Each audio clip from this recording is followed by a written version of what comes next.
Hello बच्चों। तो hire purchase का चैप्टर चल रहा है हमारा और उसमें हम कर रहे थे full cash price method.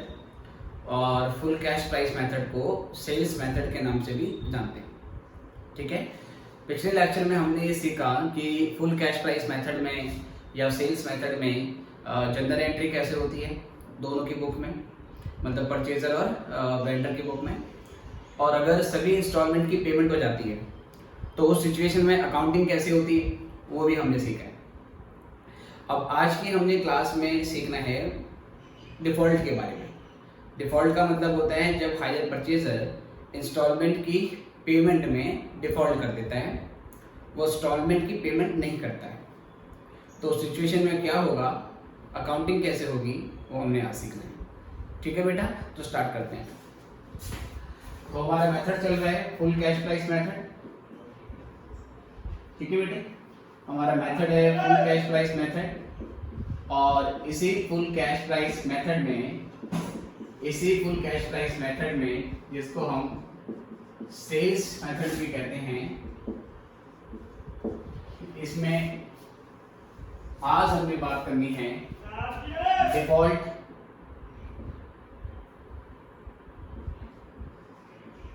Default in payment of instalment. Default in payment of instalments by hire purchaser. अगर हायर परचेजर डिफॉल्ट कर देता है प्यारे बच्चों, तो डिफॉल्ट के केस में किस तरीके से काम होगा ये हमने आज की क्लास में सीखना है।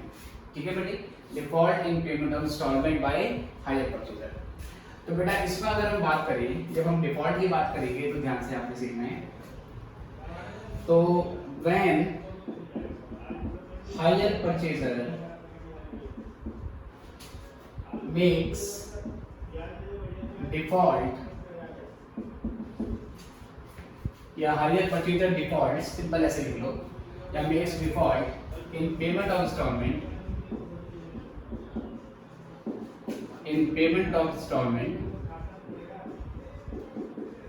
then higher vendor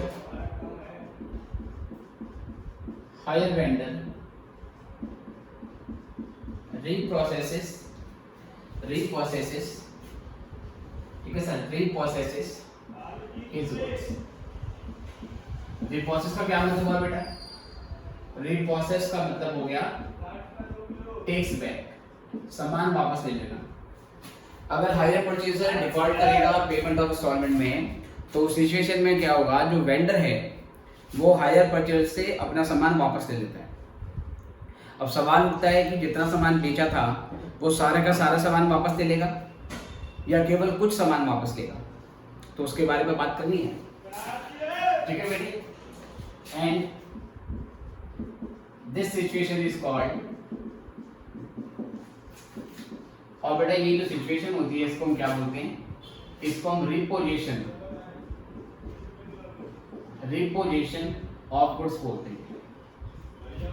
reposition of goods, ठीक है सर। सामान वापस ले लेना क्या कराया जाता है, रिपोजिशन ऑफ गुड्स। किसके द्वारा? वेंडर के द्वारा। वेंडर ने सामान वापस ले लिया। अब बेटा जो रिपोजिशन ऑफ गुड्स है, ये जो रिपोजिशन ऑफ गुड्स है, इस रिपोजिशन ऑफ गुड्स को हम दो सिचुएशन में बांट सकते हैं। इसमें एक हमारा होता है कंप्लीट रिपोजिशन ऑफ गुड्स, और दूसरा होता है बेटा,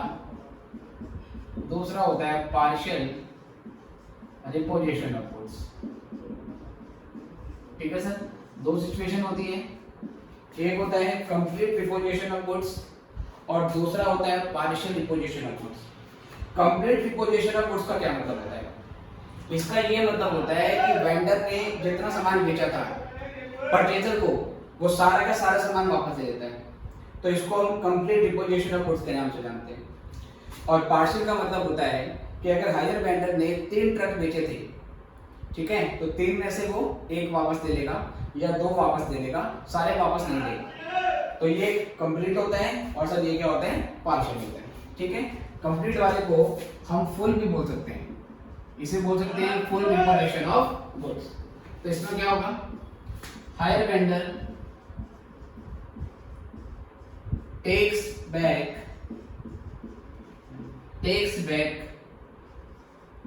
all his goods from higher purchaser। Hire purchaser से सारा का सारा सामान वापस दे देता है। और यहाँ पर क्या होगा बेटा, यहाँ पर hire vendor takes some goods,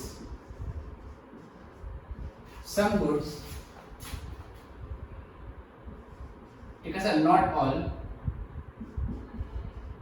सारे के सारे नहीं, फ्रॉम हायर परचेज। ठीक है सर, तो ये बेसिकली बात यहाँ पर होती है। फुल रिपोर्टेशन में जैसे ही हायर वेंडर अपनी सारे के सारी प्रॉपर्टी, अपने सारे के सारे गुड्स हायर परचेजर से वापस ले आता है, तो सिचुएशन में हायर परचेजर और हायर वेंडर के बीच में फुल एंड फाइनल सेटलमेंट हो जाती है। मतलब आगे अब कुछ लेना देना नहीं होता। परचेजर कहता है अपनी एसेट वापस ले जाओ, और वेंडर कहता है ठीक है भाई मेरे सारे एसेट वापस दे दो, आगे कुछ लेना देना नहीं होगा। इसमें क्या होता है कि अगर हायर वेंडर ने हायर परचेजर को 3 ट्रक सेल किए थे, 3 में से वेंडर कुछ वापस ले आएगा, 1 ले आएगा या दो जो है वो वापस ले आएगा, और यहाँ पर फुल एंड फाइनल सेटलमेंट नहीं होता है। मतलब कुछ बैलेंस बचेगा, और वो बैलेंस को कैसे रीपे करना है उसके लिए फिर एक नया हायर परचेज कॉन्ट्रैक्ट साइन किया जाता है। तो यहाँ पर फुल एंड फाइनल सेटलमेंट हो जाएगी। इसका मतलब दोनों पार्टी अपनी बुक में एक दूसरे के अकाउंट को क्लोज कर देती है। यहाँ पे फुल एंड फाइनल सेटलमेंट नहीं होती है, यहाँ पर अकाउंट अगले कुछ टाइम के लिए कंटिन्यू करते हैं। ठीक है बेटा, तो ये डिफरेंस भी अभी आपको बताऊंगा, इतना लिख लीजिए फिर हम आगे बढ़ेंगे।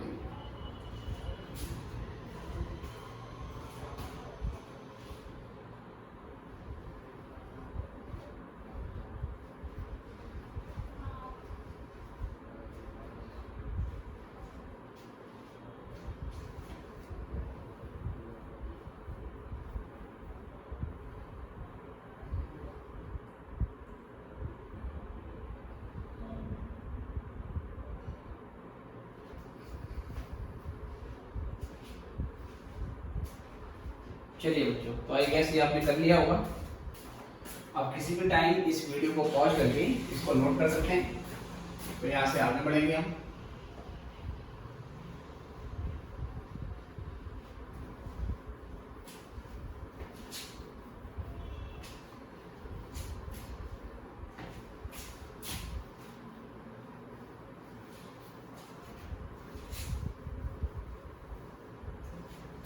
ठीक है बच्चों, चलिए तो यहाँ से आगे देखते हैं। तो अब यहाँ से हम बात करेंगे कंप्लीट रिपोजिशन ऑफ गुड्स, या टॉपिक है फुल रिपोजिशन ऑफ गुड्स। ठीक है, इन दिस केस जैसे कि मैंने पहले बता दिया कि सारा सामान वापस दे लेगा, तो वो चीज मैं दोबारा यहाँ पे नोट डाउन नहीं कर रहा हूं। In this case full and final settlement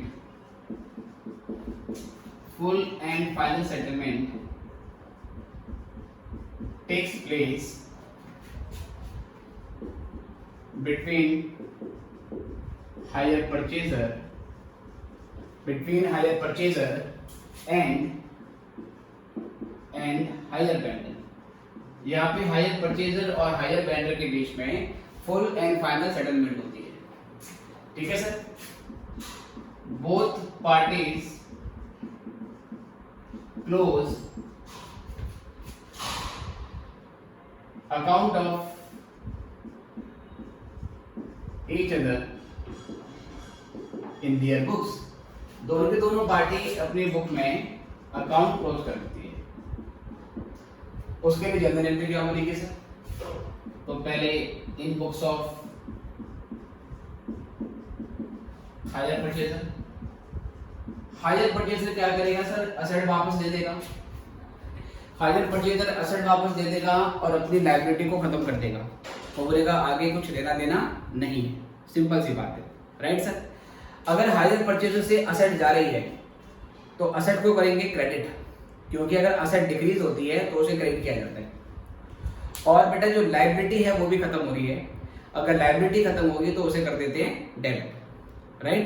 तो एंट्री क्या बनेगी, यहां से एंट्री बनेगी बेटा, पहली entry on repossession of goods. जब गुड्स का रिपोजिशन होगा तो ये पहले लायबिलिटी को खत्म करेगा, लायबिलिटी मतलब वेंडर का अकाउंट, तो हायर वेंडर का account debit to hire purchase asset account, और असेट को कर देगा क्रेडिट। ठीक है सर, ये एंट्री हमने कर दी। ये जो एंट्री बनेगी किस अमाउंट से बनेगी, वेंडर के अकाउंट में जितना भी बैलेंस होगा वो सारा का सारा क्लोज किया जाएगा। वेंडर के अकाउंट में जो भी बैलेंस होगा वो पूरा यहाँ डेबिट कर देंगे और उसी अमाउंट से हायर परचेज असेट अकाउंट को हम क्रेडिट कर देंगे। तो यहाँ पर वेंडर अकाउंट तो पूरी तरीके से क्लोज हो गया, असेट अकाउंट में अभी अमाउंट ट्रांसफर हुई है और वहां पर अभी कोई डिफरेंस बचेगा। ठीक है सर, तो ये हमने क्या करा है सर, क्लोज कर दिया है हायर वेंडर अकाउंट को। सेकंड बेटा entry, find out balancing figure in hire purchaser account. Hire purchaser के अकाउंट में, sorry hire purchase asset account में find out balancing figure in hire purchase asset account. हम hire purchase asset account में balancing figure निकालेंगे। ठीक है, the difference would be profit और loss on repossession of goods. जो difference आएगा sir वो प्रॉफिट या लॉस होगा ऑन रिपोजिशन ऑफ गुड्स। कैसे सर, जिस दिन हायर वेंडर रिपोजिशन करेगा हम उस दिन अपनी बुक में असेट की बुक वैल्यू निकालेंगे। मतलब जो हायर परचेजर है उसकी बुक में असेट की बुक वैल्यू निकाली जाएगी। सपोज मान लीजिए ये वो असेट थी, ये एक प्लांट था, इस प्लांट की आज book value in the books of hire purchaser, depreciation लगाने के बाद आज इसकी बुक वैल्यू 3 लाख रुपए की, और आज जो लायबिलिटी मेरी खड़ी होती है टुवर्ड्स द वेंडर वो 3.5 लाख रुपए की थी। तो 3.5 लाख की लायबिलिटी को खत्म करने के लिए मैंने 3 लाख की बुक वैल्यू की असेट दे दी। 3.5 लाख की लायबिलिटी खत्म करी और उसके बदले में 3 लाख की असेट दे दी, तो मुझे प्रॉफिट हुआ या लॉस हुआ सर? 3.5 लाख की लायबिलिटी 3 लाख की असेट देके आप खत्म कर रहे हो, तो फिर तो आप सस्ते में छूट गए, है ना। जिसका मतलब क्या है, 50,000 का प्रॉफिट हो गया। इसका उल्टा, अगर वेंडर के प्रति लायबिलिटी 3.5 लाख की है और जो असेट वेंडर वापस लेके जा रहा है मुझसे उसकी बुक वैल्यू 4 लाख रुपए की थी, तो इसका मतलब 3.5 लाख की लायबिलिटी को खत्म करने के लिए मैंने 4 लाख की असेट दे दी, तो फिर तो वो क्या हो जाएगा सर, फिर वो लॉस हो जाएगा, राइट। तो डिफरेंस निकालेंगे इसमें। डिफरेंस कैसे निकालेंगे सर? जैसे आप नॉर्मली असेट अकाउंट बनाते थे क्लास 11th में in the chapter of depreciation, asset को बेचने के बाद हम डिफरेंस निकालते थे। अगर असेट अकाउंट में डिफरेंस क्रेडिट साइड में आता था तो उसको लॉस मानते थे, और अगर डिफरेंस डेबिट साइड में आता था उसको प्रॉफिट मानते थे। सेम वैसे ही आपका डिफरेंस वहाँ से निकल जाएगा, ठीक है। और वैसे भी हमें पेपर में तो अकाउंट बनाने, पर अकाउंटिंग के लिए जनरल एंट्री भी आपको मालूम होनी चाहिए, इसलिए ये हमें सीखनी पड़ रही है। तो बेटा फिर क्या करेंगे, इफ देयर इज प्रॉफिट, अगर बेटा प्रॉफिट होगा तो प्रॉफिट के केस में एंट्री होगी hire purchase asset account debit, hire purchase asset account debit to profit on repossession of, profit on repossession of, ठीक है बेटे। और ये जो प्रॉफिट होगा क्योंकि ये नॉमिनल नेचर का है, ये प्रॉफिट बाद में ईयर के एंड में प्रॉफिट एंड लॉस अकाउंट में ट्रांसफर हो जाता है। तो सर ये एंट्री प्रॉफिट के लिए। और अगर बेटा लॉस होगा तो तो लॉस के केस में ये एंट्री रिवर्स हो जाएगी। रिवर्स होने का मतलब डेबिट होगा loss on repossession of goods और to hire purchase asset account. ठीक है, तो ये दो एंट्री अपने बुक में बनाएगा हायर परचेज। वेंडर क्या करेगा बेटा, देखिए in books of hire vendor, vendor की बुक में किस तरीके से काम होगा in books of hire vendor. Vendor अपनी बुक में क्या करेगा सर, वेंडर अपनी बुक में डेटर का अकाउंट क्लोज करेगा। डेटर मतलब परचेजर, वो परचेजर के अकाउंट को क्लोज करेगा। ठीक है सर, तो यहां पर हम एंट्री डालेंगे, यहां पर हम एंट्री डालेंगे on repossession of goods, on repossession of goods, और यहां पर हम एंट्री डाल देंगे सर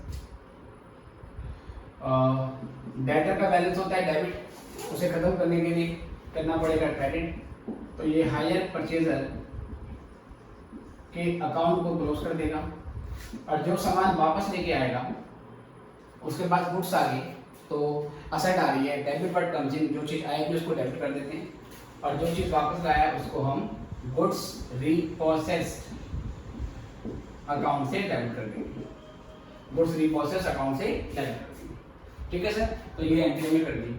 और यहाँ पर बैलेंस क्या आएगा बेटा, परचेजर के अकाउंट में जो भी बैलेंस होगा उस बैलेंस से इस अकाउंट को आपने क्या कर देना है, क्लोज कर देना। ठीक है, उसके बाद बेटा सेकंड एंट्री, सेकंड जो एंट्री होगी रिप्रोसेस्ड गुड्स को लाने के बाद, गुड्स को वापस लाने के बाद हो सकता है हायर वेंडर उनको रिपेयर करवाने में कुछ पैसा खर्च कर दे, है ना।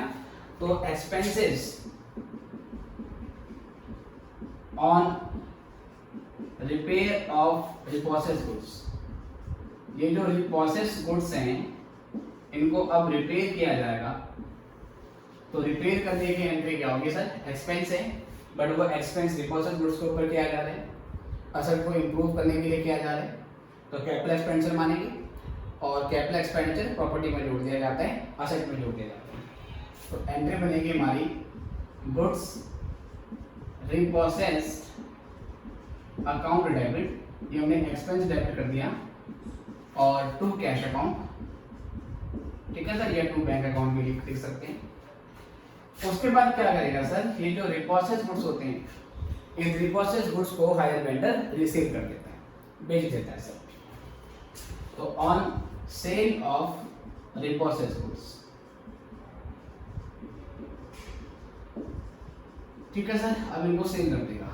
सेल कर देगा तो कैश आएगा या बैंक आएगा, तो कैश या बैंक अकाउंट डेबिट, ये एंट्री सेल प्राइस की हो जाएगी सर। उसके बाद टू गुड्स रिप्रोसेस अकाउंट, ये एंट्री बुक वैल्यू पे होगी सर। बुक वैल्यू का मतलब है जिस वैल्यू पे गुड्स को वापस लेके आया और उस पर रिपेयर के कितने खर्चे करा दिए वो जोड़ देंगे। दोनों वैल्यू में डिफरेंस हो सकता है 1 लाख की बुक वैल्यू हो और 1.5 लाख में बेचा जा रहा है तो 50 का प्रॉफिट हो जाएगा, या 1 लाख की बुक वैल्यू है पर 98 में बेचा जा रहा है ना बेटा, तो इसका मतलब क्या हो जाएगा, लॉस हो जाएगा। अल्टीमेटली सर जो भी डिफरेंस होगा उसे प्रॉफिट या लॉस मान लेंगे। अगर मान लीजिए बेटा प्रॉफिट है तो यहाँ रखेंगे to profit on sale of repossessed goods, अगर मान लीजिए प्रॉफिट आता है तो।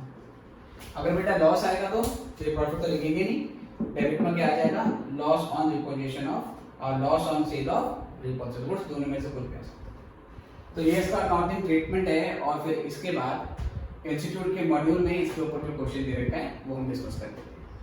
फटाफट से नोट कीजिए फिर हम आगे बढ़ेंगे।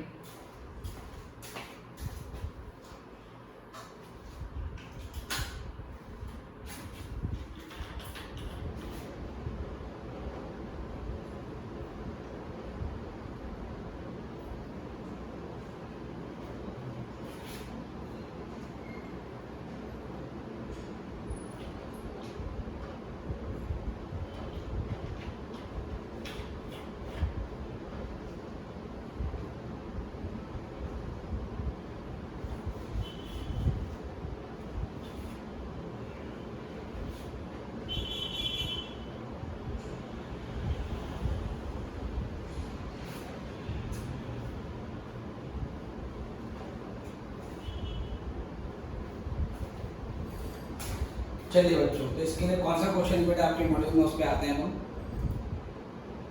आई गेस ये आपने नोट कर लिया है, आप आराम से इसको लिख लीजिएगा, थोड़ा सा रह गया है। ठीक है, तो क्वेश्चन है मॉड्यूल का, और ये बेटा मैं आपको कराता हूँ। इलस्ट्रेशन 7 है और पेज नंबर 434। ठीक है, और जो लोग हमारे लेक्चर की पेन ड्राइव परचेज कर रहे हैं उनको मैं क्या करूँगा कि सेम क्वेश्चन जो मॉड्यूल में है विद सेम क्वेश्चन नंबर, वो आप लोगों को आपको मैं प्रोवाइड करूँगा, उसमें मैं आपको दे दूँगा, और उसके अलावा उसी बुक में कुछ एडिशनल क्वेश्चन भी डाल दूँगा। ठीक है बेटे, तो आपको अपना मॉड्यूल बार बार निकालने की जरूरत नहीं है। सेम क्वेश्चन जो इंस्टीट्यूट के मॉड्यूल में है वो उसी क्वेश्चन नंबर में आपको पेन ड्राइव या डी ड्राइव वाले लेक्चर में आपको मिल जाएगा। चलिए, तो अभी जो मॉड्यूल मेरे सामने है उसमें क्वेश्चन नंबर चैप्टर है मेरा हायर परचेज, उसमें इलस्ट्रेशन 7 है पेज नंबर 434 पे, इसको सॉल्व करते हैं। तो पहले मैं सारा मिटा देता हूँ।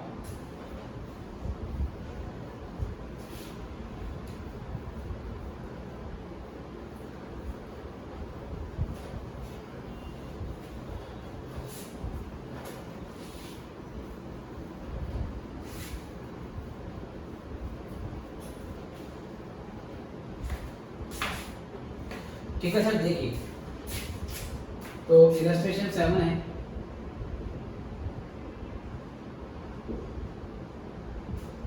Page number 434 of institute module.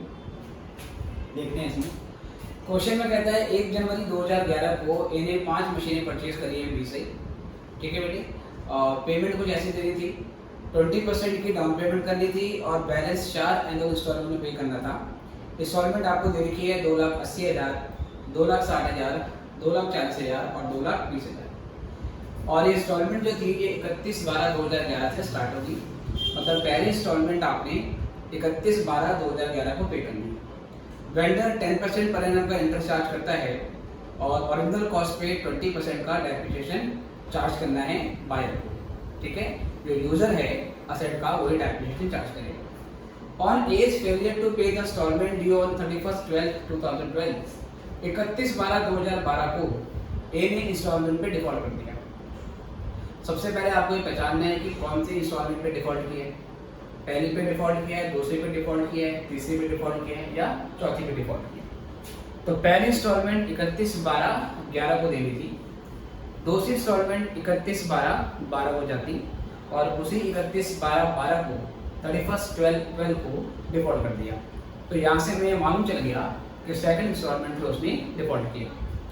आगे क्वेश्चन में कहते हैं B repossessed all the machine, B सारी मशीनें वापस ले आता है। सारी मतलब कि उसने 5 मशीनें बेची थी, 5 की 5 वापस ले आया, तो इसका मतलब ये फुल रिपोजिशन का क्वेश्चन है। आगे क्वेश्चन में कहता है 1/1/2013 को वो सारी मशीनें वापस ले आया and valued them on the basis of 40% per annum depreciation on WDV basis. उसने उसको 40% WDV बेसिस पे उसको वैल्यू कराया। बी ने 6,000 रुपये रिटेल पे खर्चा करा। ठीक है, 6,000 रुपये रिटेल पे खर्चा किया, उसके बाद सभी मशीनों को 2,66,000 पे बेच दिया, सभी मशीनों को, और ये 30 जून 2013 में किया। क्वेश्चन में कह रहा है कि आपको दोनों की बुक में ए और बी की बुक में अकाउंट्स बनाने हैं। राइट बेटा, सबसे पहले तो बेटे क्वेश्चन जब भी हम करेंगे उससे पहले वर्किंग नोट हमें चाहिए होता है। तो वर्किंग नोट या तो क्वेश्चन के बिगिनिंग में बना लो एक साथ, या क्वेश्चन के बाद में बना लो, दैट इज योर चॉइस।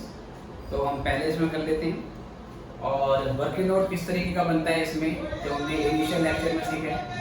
हमें पहले असेट के कैश प्राइस मालूम होना चाहिए और हर इंस्टॉलमेंट पे इंटरेस्ट मालूम होना चाहिए। अब इस क्वेश्चन में हमें कैश प्राइस ही नहीं दिया, इंस्टॉलमेंट दे रखी है, इसमें इंटरेस्ट इंक्लूड है, और उसके अलावा ये बोला हुआ है कि जो डाउन पेमेंट है वो 20% है। 20% किसका? कैश प्राइस का 20%। पर जब कैश प्राइस ही नहीं पता तो हम डाउन पेमेंट कैसे निकाल सकते हैं? राइट, जिस क्वेश्चन में हमें कैश प्राइस नहीं दिया होता, इंटरेस्ट का रेट दिया होता है, तो आपने प्रीवियस लेक्चर में सीखा है प्यारे बच्चों, उसमें हमें बैकवर्ड कैलकुलेशन करनी पड़ती है ना। तो वो बैकवर्ड कैलकुलेशन कैसे होगी उसके बारे में बात करते हैं। तो पहले बना रहे हैं बेटा वर्किंग नोट। वर्किंग नोट, ठीक है बेटे, वर्किंग नोट इसका अगर हम बनाते हैं तो इसमें कैश प्राइस हमें नहीं दिया है। ध्यान रखिएगे हम cash price due at the time of fourth instalment, जब चौथी इंस्टॉलमेंट पे कर रहे हैं तो उस पर बेसिकली हमारा कितना कैश प्राइस था। तो चौथी इंस्टॉलमेंट बेटा पे कितने की करी है हमने? चौथी इंस्टॉलमेंट हमने पे करी है, let me get back to the question, एक मिनट। हाँ, चौथी आपने पे करी बेटा 2,20,000, 2,20,000 की आपने फोर्थ इंस्टॉलमेंट पे करी है। इंटरेस्ट का रेट आपका 10% है, इसका मतलब कि ये इंस्टॉलमेंट इंक्लूडिंग इंटरेस्ट है। अगर ये इंक्लूडिंग इंटरेस्ट पे है, 10% इंटरेस्ट के साथ है, तो इसका मतलब ये 110 पे। अगर 110 पे इतना, तो बेटा 100 पे कितना? तो ये करने के बाद हमारा 2 लाख का कैश प्राइस ड्यू आ जाएगा, ठीक है बेटे। और जो इसका डिफरेंस होगा 2,20,000 का और 2 लाख का, अब समझ जाना ये जो डिफरेंस है 20,000 का बेटा, ये इंटरेस्ट है, ठीक है। ये इंटरेस्ट हो गया हमारी तीसरी इंस्टॉलमेंट, ओके सर। सॉरी, चौथी इंस्टॉलमेंट का इंटरेस्ट हो गया।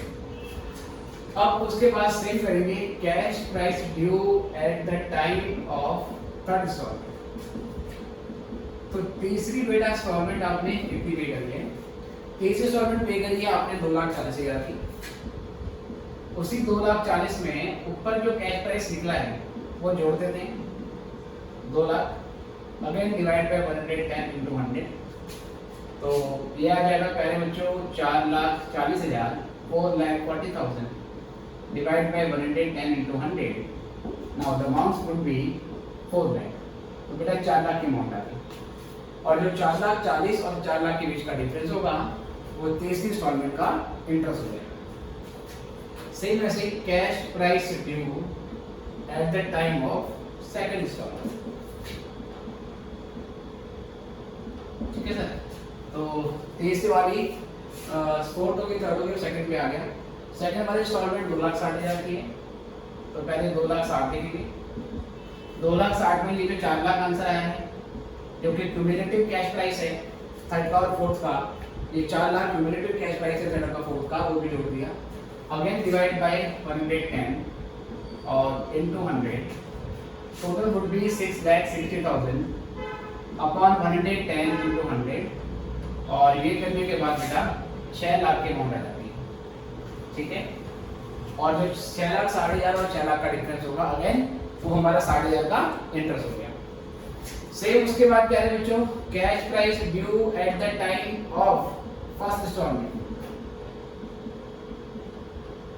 ठीक है सर। तो उसके बाद क्या करेंगे बेटी? उसके बाद हमारी जो पहली इंस्टॉलमेंट है वो 2,80,000 की है, तो 2,80,000 प्लस जो कैश प्राइस ऊपर आया 6 लाख, जो कि क्यूमुलेटिव कैश प्राइस है सेकंड थर्ड फोर्थ का, डिवाइड कर देंगे इसको 110 से और इंटू करेंगे 100 से। तो ये करने के बाद 6,80,000 हो गया। 6,80,000 को 110 से डिवाइड किया और 100 से इंटू किया, ठीक है सर। सॉरी 8,80,000 है, 8,80,000 को डिवाइड बाय 110 इंटू 100, तो यहाँ से बेटा 8 लाख का अमाउंट आ जाता है। तो ये 8 लाख का कैश प्राइस आपका आ गया, ठीक है। अब क्या करेंगे बेटे? जो डाउन पेमेंट है वो है 20% ऑफ कैश प्राइस, ठीक है बेटे।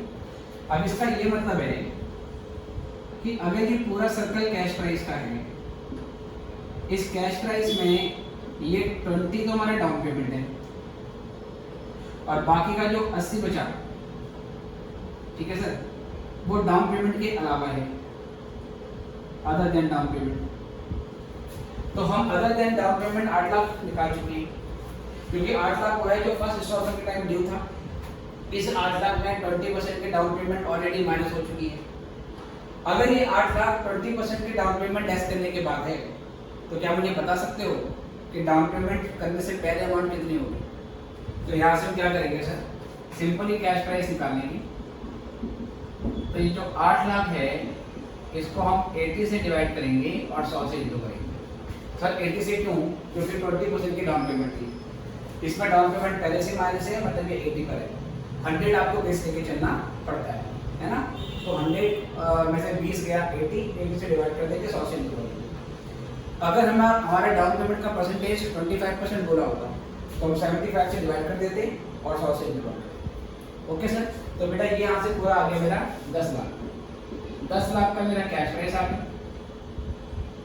10 लाख का मेरा कैश प्राइस आ गया। और अब डाउन पेमेंट निकालनी है, तो डाउन पेमेंट जो भी कैश प्राइस है उसका 20% है। तो 10 लाख का अगर मैं 20% निकालता हूँ तो 2 लाख रुपए की मेरी डाउन पेमेंट बन जाती है। ओके जी, तो पहले इनिशियल वर्किंग नोट है बेटा, ये अपने नोट कर लिया, इतना लिख लो पहले। और उसके बाद वर्किंग नोट के लिए फिर से आपको लगभग 1 पेज छोड़ना है, क्योंकि अभी जो रिपोजिशन हुआ है हमारा उसके लिए भी वर्किंग नोट बनेगा। फिर वो करने के बाद हम अकाउंटिंग करेंगे। इतना नोट कर लीजिए, फिर हम आगे।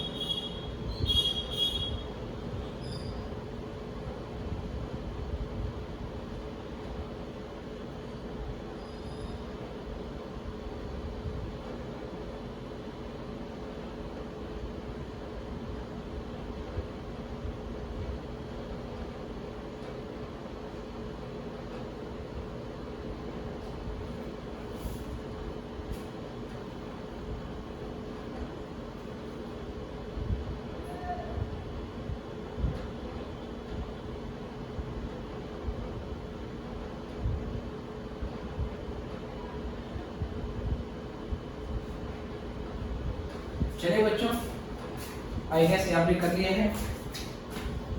तो अब हम यहाँ से आगे बढ़ेंगे बेटा, ध्यान से।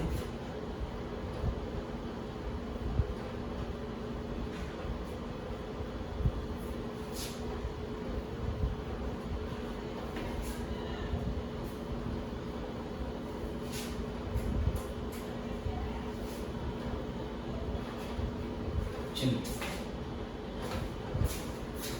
तो अब यहाँ से बेटा हम क्वेश्चन स्टार्ट करते हैं। हमारा अकाउंटिंग करनी है, मैंने बताया। ये करने से पहले अभी आपको 1 पेज और छोड़ना है, ठीक है। 1 पेज क्या है, मतलब आधा पेज छोड़ देना, ज़्यादा नहीं।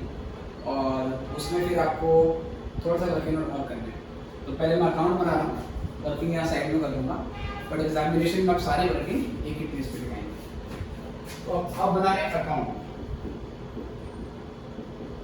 तो इन बुक्स ऑफ ए कौन है बेटा, ए कौन है, हायर परचेजर। तो हायर परचेजर की बुक में अकाउंट बना रहे हैं। क्या परचेज किया था उसने परचेज करी है मशीन। तो एक तो लिखेंगे hire purchase machine account, date,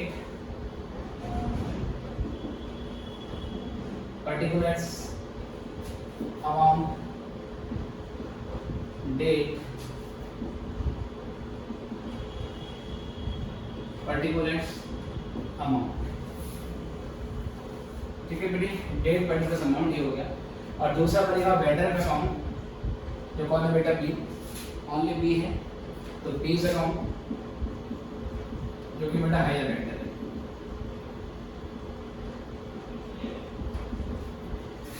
तो क्योंकि सेकंड वाली में डिफॉल्ट हो गया, तो ये अकाउंट ज़्यादा बड़े तो बनेंगे नहीं, इसलिए हमने ऊपर नीचे एक साथ बना दिए।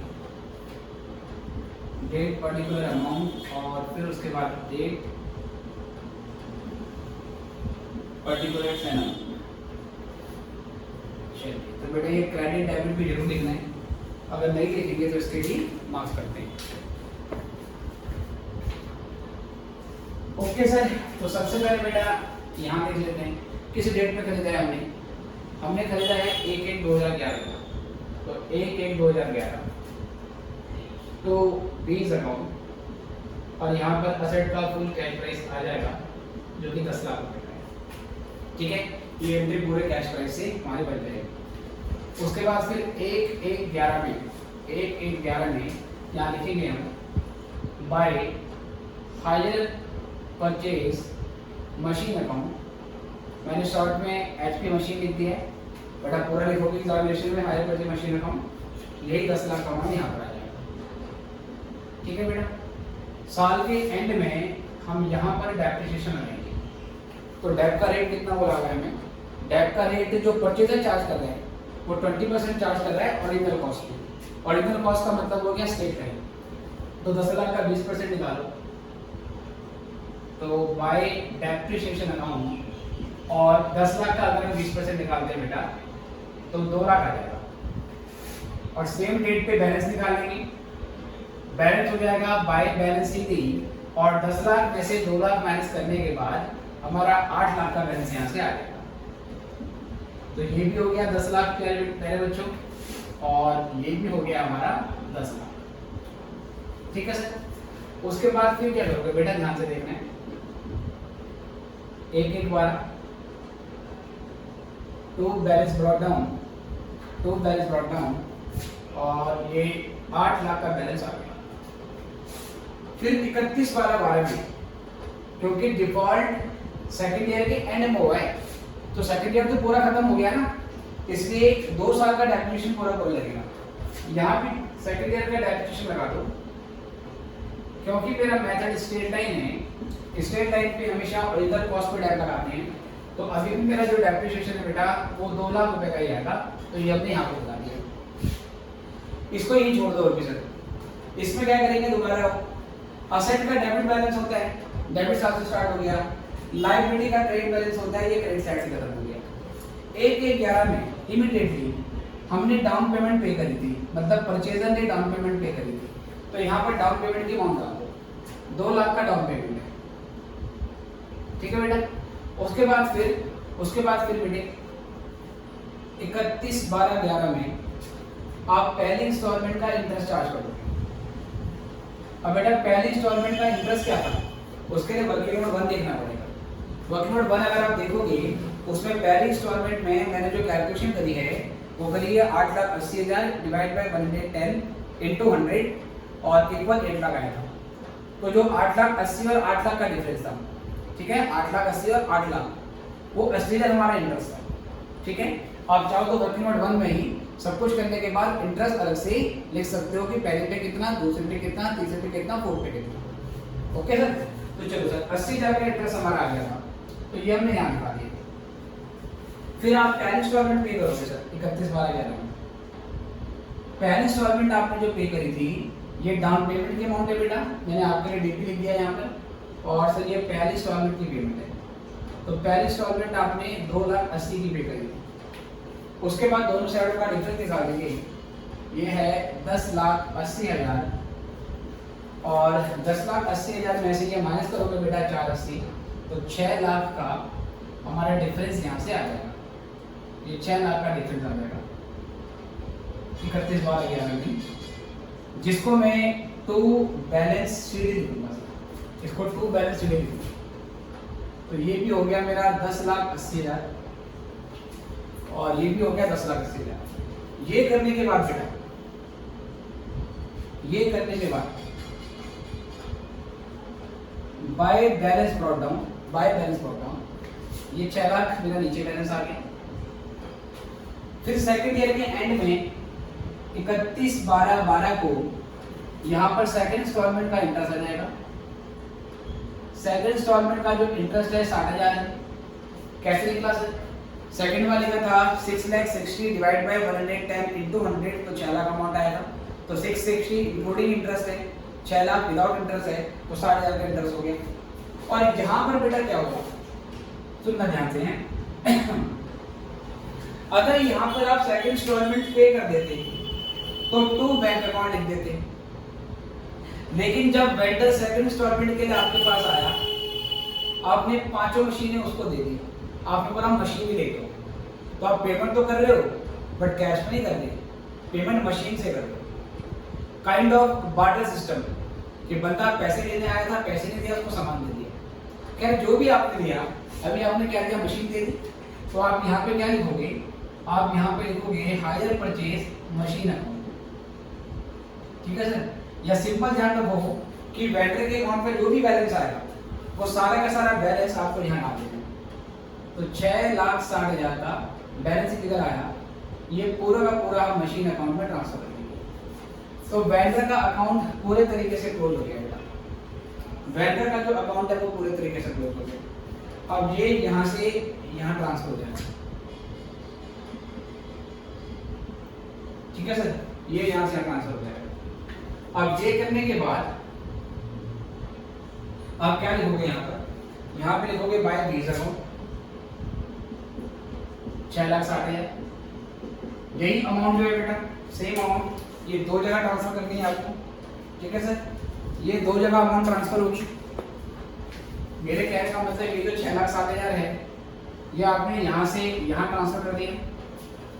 अब ये पता लगाओगे कि भाई फाइनली रिपोजिशन करने पे परचेजर को प्रॉफिट हुआ या लॉस हुआ, वेंडर जो सामान लेके गया है उसके बाद प्रॉफिट हुआ या लॉस हुआ। तो आपको करना क्या है, यहाँ डिफरेंस आएगा तो लॉस है, यहाँ डिफरेंस आएगा तो प्रॉफिट है, इतना करना। बट थोड़ा लॉजिक से सोचिए, 8 लाख की मशीन थी जिसपे 2 लाख का डेप्रिसिएशन लग चुका है, तो इसका मतलब 8 लाख माइनस 2 लाख, मशीन की वैल्यू एक ही बुक में 6 लाख रुपए, ठीक है। 6,60,000 की लायबिलिटी को खत्म करने के लिए उसने 6 लाख की असेट दी, तो एक के लिए घाटा हुआ या फायदा हुआ, सोचिए। 6,60,000 की लायबिलिटी को खत्म करने के लिए, कंप्लीटली खत्म करने के लिए उसने 6 लाख की असेट दे दी, तो इसका मतलब क्या है बेटा, इसका मतलब है 60,000 का प्रॉफिट हो गया। तो डिफरेंस यहाँ पर आएगा डेफिनेटली, आप जोड़ भी लो, ये 8,60,000 है और ये 8 लाख है, तो यहाँ पे बेटा हमारे पास ये हो गया 8,60,000, और यहाँ पर क्या लिखोगे सर फिर आप 31/12/12 में टू प्रॉफिट ऑन रिपोजिशन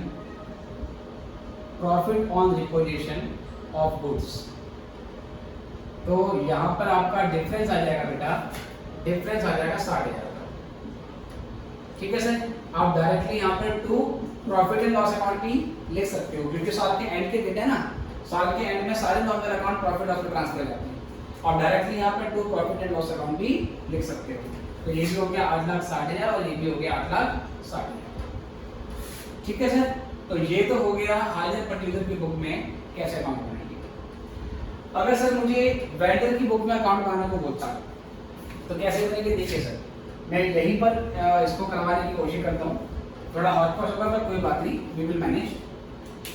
तो यहीं से देखेंगे बेटे, in the books of B, अगर बी की बात करें, बी कौन है सर आपका, बी हायर वेंडर है। बी की बुक में बनेगा आपका ए अकाउंट, जो कि बेसिकली हायर परचेजर का अकाउंट है, हायर परचेजर का अकाउंट, ठीक है सर। कैसे बनेगा, आइए थोड़ा छोटा ले लेंगे, कोई दिक्कत नहीं। Date particular, amount, date particular और अमाउंट, ठीक है बेटा। चलो यहीं पर हम एडजस्ट कर लेंगे, कोई दिक्कत नहीं है सर। कैमरे की क्वालिटी अच्छी है, वो दिस विल बी विजिबल, कोई दिक्कत नहीं। अब ये जो अकाउंट होगा ना बेटा, एक अकाउंट जो कि हम बी की बुक में बना रहे हैं, ये बिल्कुल इस अकाउंट का उल्टा बन जाता है। उल्टा मतलब जो यहाँ पे क्रेडिट साइड में या डेबिट में दिखेगा आपको, जो यहाँ डेबिट साइड में वहाँ क्रेडिट में दिखेगा, क्योंकि ये डेटर है बेटा। वेंडर के लिए एक कौन है, डेटर। तो डेटर तो असेट है और असेट का डेबिट बैलेंस होता है, तो ये डेबिट साइड से स्टार्ट होता है। तो पहले यहाँ पे लिखेंगे 1/11 में टू सेल्स अकाउंट, और यहाँ पर पूरा आ जाएगा कैश प्राइस, जो कि था बेटा 10 लाख, ये पूरा अमाउंट आ गया 10 लाख का। फिर यहीं पर 1/11 में, 1/11 में बेटा, ठीक है, डेट के रेट बाकी है, थोड़ा कैश वाला कॉलम और बढ़ा देते हैं। चलो ये अमाउंट वाला कॉलम है, तो यहाँ पर बाय बैंक लिख दो, बाय बैंक अकाउंट, और 2 लाख का डाउन पेमेंट आ गया यहाँ पर, जो यहाँ पर से डेबिट बना, यहाँ पे क्रेडिट में आ गया। फिर साल के एंड में बेटा 31/12/11 में पहली इंस्टॉलमेंट का इंटरेस्ट सेम, जो कि यहाँ क्रेडिट में यहाँ डेबिट में आ गया 80,000, और फिर 31/12/11 में पहली इंस्टॉलमेंट रिसीव हो जाएगी बाय बैंक अकाउंट के नाम से, तो पहली इंस्टॉलमेंट है 2,80,000 की, और फिर यहीं पर आपका बैलेंस आ जाएगा बाय बैलेंस डी। तो 6 लाख का हमारा बैलेंस बचा था और दोनों साइड का टोटल हो गया था 10,80,000। ये भी 10,80,000 प्यारे बच्चों, और ये भी 10,80,000। ठीक है सर, तो ये इस तरीके से हमने कर दिया। उसके बाद बेटा फिर क्या होगा, ये यहाँ आ जाएगा एक क्या नाम हमारा 12 टू बैलेंस बीडी, और यहाँ पर हमारा आया है अमाउंट 6 लाख का। उसके बाद सर इंटरेस्ट ड्यू होगा, है ना सर, इंटरेस्ट ड्यू होगा तो 31/12/12 में, क्योंकि सेकंड ईयर तो खत्म हो ही गया था, तो इंटरेस्ट तो चार्ज करेगा ही 60,000 का इंटरेस्ट। लेकिन सर अब यहाँ पेमेंट नहीं होगी, ये सामान वापस लेना है। सामान वापस लाया जिसकी 6,60,000 की वैल्यू लिखी थी। क्वेश्चन में अगर ये नहीं बताया होगा कि वेंडर जो सामान वापस लेके आ रहा है उसकी क्या वैल्यू लगा रहा है, वेंडर जो सामान वापस लेके आया है उसकी क्या वैल्यू लगा रहा है, उसकी वैल्यूएशन कैसे कर रहा है, ये मैं नहीं बता सकता। तो हम जो अमाउंट यहाँ पे लेते हैं 6,60,000 की, वही अमाउंट हम यहाँ पे ले लेते हैं सेम, मतलब उसी 6,60,000 से क्लोज कर देते हैं। बट इस क्वेश्चन में एक लाइन बोली गई है, जरा वो ध्यान से देखिए।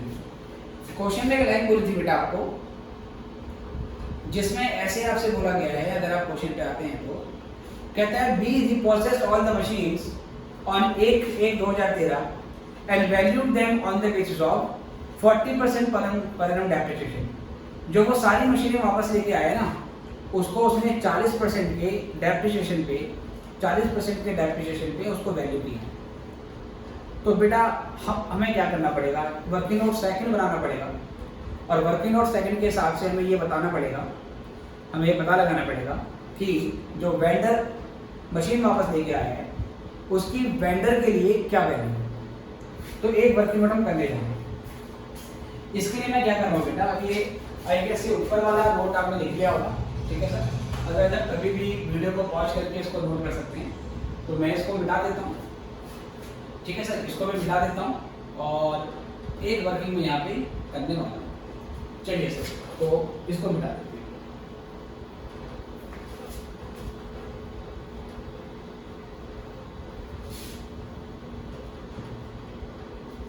चलिए,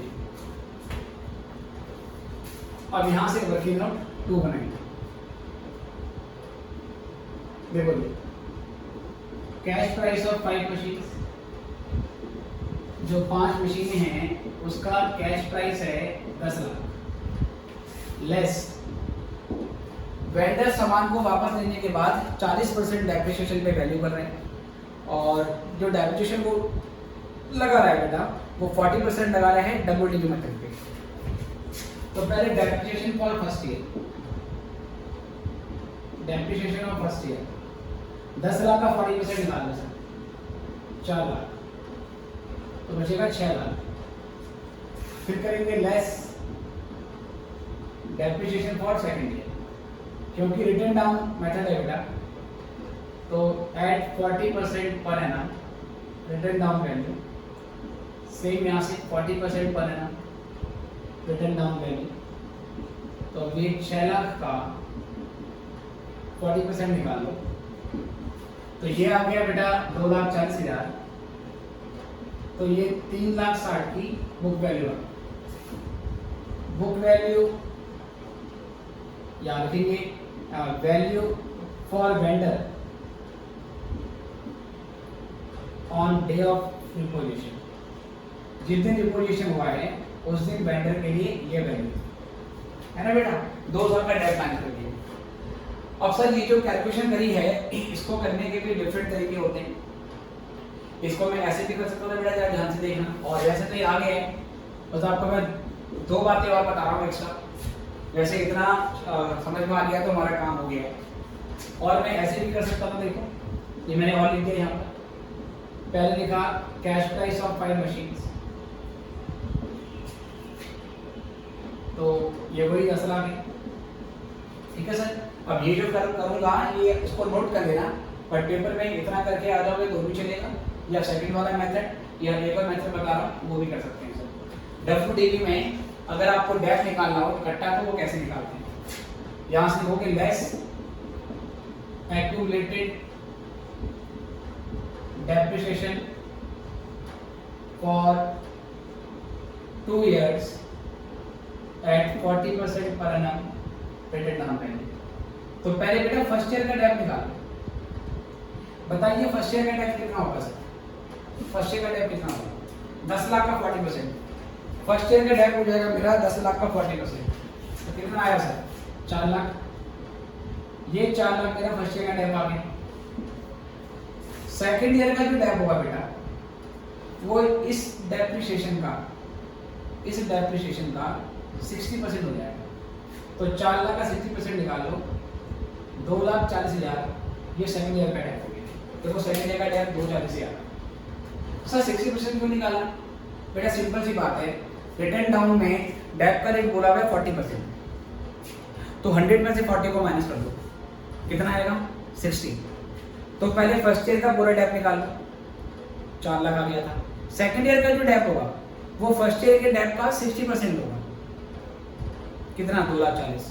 अगर थर्ड ईयर का डेप निकालना है तो इसी 2,40,000 का फिर से 60% कर दूंगा, तो थर्ड ईयर का डेप्रिसिएशन आ जाएगा। ठीक है, ऐसे करते हैं सर। ऐसे मान लो कि अगर डेप्रिसिएशन का रेट 10% होता WDV मेथड से, तो पहले फर्स्ट ईयर का डेप हमने फाइंड आउट कर ले रहे हैं, उसके बाद जो सेकंड ईयर का डेप्रिसिएशन होगा वो फर्स्ट ईयर के डेप का 90% हो जाता, क्योंकि यहाँ पे मैंने डेप कितना बोला है? 10% पर एनम WDV से, तो 90% निकाल दो। ऐसे जो सेकंड ईयर का डेप होगा वो आने के बाद थर्ड का डेप निकालोगे, तो थर्ड का डेप सेकंड ईयर का डेप्रिसिएशन अमाउंट का 90% हो जाएगा। चलता रहता है ऐसे। तो सर यहाँ से डेप आ गया मेरा इकट्ठा 6,60,000 का, और 6,60,000 माइनस करने के बाद बेटा, और ये 6,40,000 का, और 6,40,000 माइनस करने के बाद अगेन ये 3,60,000 की वैल्यू आ जाएगी। तो ऐसे भी निकाल सकते हैं, ये और चॉइस। एक तरीका और है सर, आपको निकालनी है return down value after 2 years। तो आप सीधे लगा सकते हैं, अच्छा देखिए कॉस्ट 1 माइनस R बाय 100 की पावर n, आप सीधे ये फॉर्मूला भी लगा सकते हैं सर। अगर 360 आपको डायरेक्ट निकालना है आप ये भी लगा सकते हैं, कॉस्ट 1 माइनस R बाय 100 की पावर n। कॉस्ट का मतलब है जो असेट थी वो कितनी की थी? 10 लाख की थी। WDV डेप का रेट कितना है? 40% है। टाइम कितना है सर? 2 साल का है, क्योंकि सेकंड ईयर की एंड की वैल्यू निकालनी है। अब सर इसको सॉल्व करेंगे 10 लाख, ठीक है सर, ये 10 लाख ले लिया हमने, और उसके बाद बेटा एलसीएम लिया 100 की माइनस 40 60 बाय 100 की पावर 2। इसको दो बार ओपन करेंगे, इससे इंटू करेंगे, तो डायरेक्ट 360 आ जाएगा। तो जैसे मर्जी करना बेटा, आपकी मर्जी हो। ये बेसिक तरीका है जो आपने 11th क्लास में सीखा है कि WDV में ऐसे डेप माइनस करते हो, जो फर्स्ट ईयर की वैल्यू बचेगी सेकंड ईयर में उस बची हुई वैल्यू पे डेप लगा दो, ऐसे वैल्यू निकाल दो, ये भी चलेगा। ये मैंने नया बता दिया कि फर्स्ट ईयर का डेप पूरा निकाल दो, सेकंड ईयर के डेप के लिए पहले 100 में से डेप का रेट माइनस करो, जो आपकी परसेंटेज आएगा फर्स्ट ईयर के डेप पे लगा दो, सेम ऐसे फिर आगे चलता रहेगा। और सर एक तरीका ये बता दिया, ठीक है सर, कि cost minus 1 minus R by 100 की पावर n, इसमें आपको डेप तो मालूम नहीं चलता, बट ये वैल्यू मुझे चाहिए थी, ये मुझे मालूम है। तो 3,60,000 वैल्यू आ गई। तो 3,60,000 की वैल्यू किसके लिए आई है बेटा? वेंडर के लिए आई है। तो वेंडर अपनी असेट वापस लेके आएगा और उन असेट की वैल्यू वो 3,60,000 रुपए लगाना है।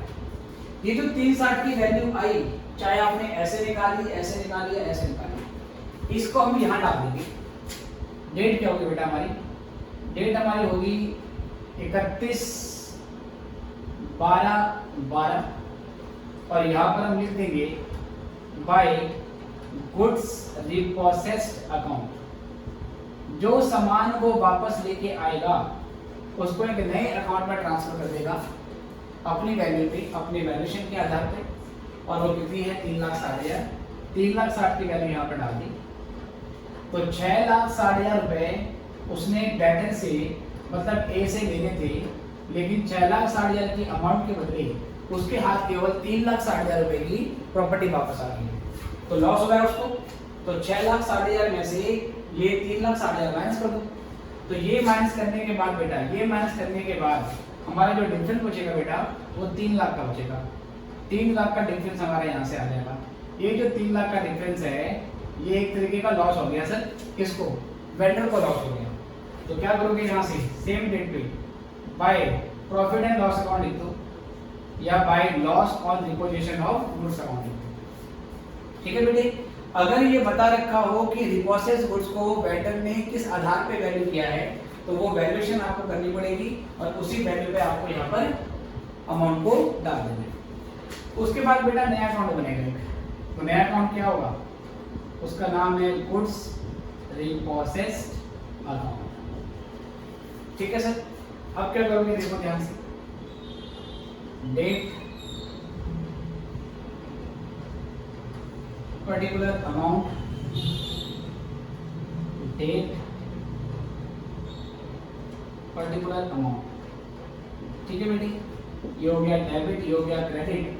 सबसे पहले सामान वापस आ गया हमारे पास, इसमें डेट 31/12/12 डाल दो या 1/1/13 डाल दो बेटा, एक ही मर्जी है, कोई दिक्कत नहीं है, एक आध दिन से कोई फर्क आपका पड़ेगा नहीं। क्वेश्चन में बोला गया है कि जो रिपोजिशन है वो नेक्स्ट डे होगा, तो कोई प्रॉब्लम नहीं है।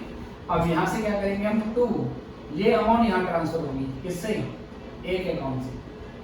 तो एक अकाउंट से 3,60,000 का पहले अमाउंट आ गया। ठीक है बेटा, 3,60,000। अब इस रिपोसेस गुड्स पे उसने कुछ रिपेयर एक्सपेंस किया है, वो रिपेयर एक्सपेंस कितना है बेटा वो भी देख लेते हैं। उसके लिए क्वेश्चन में वापस आते हैं, क्या बोला है हमें, क्वेश्चन में कहते हैं B after incurring ₹6,000 on repair, 6,000 रुपये उसने रिपेयर में खर्चा किया। अच्छा, 6,000 रुपये एक मशीन पे खर्च किया या 5 मशीन पे खर्च किया, ध्यान से पढ़ना है। B after incurring ₹6,000 on repairs, each नहीं बोला हुआ, ईच नहीं बोला हुआ, इसका मतलब एक मशीन का 6,000 नहीं है, सबका 6,000।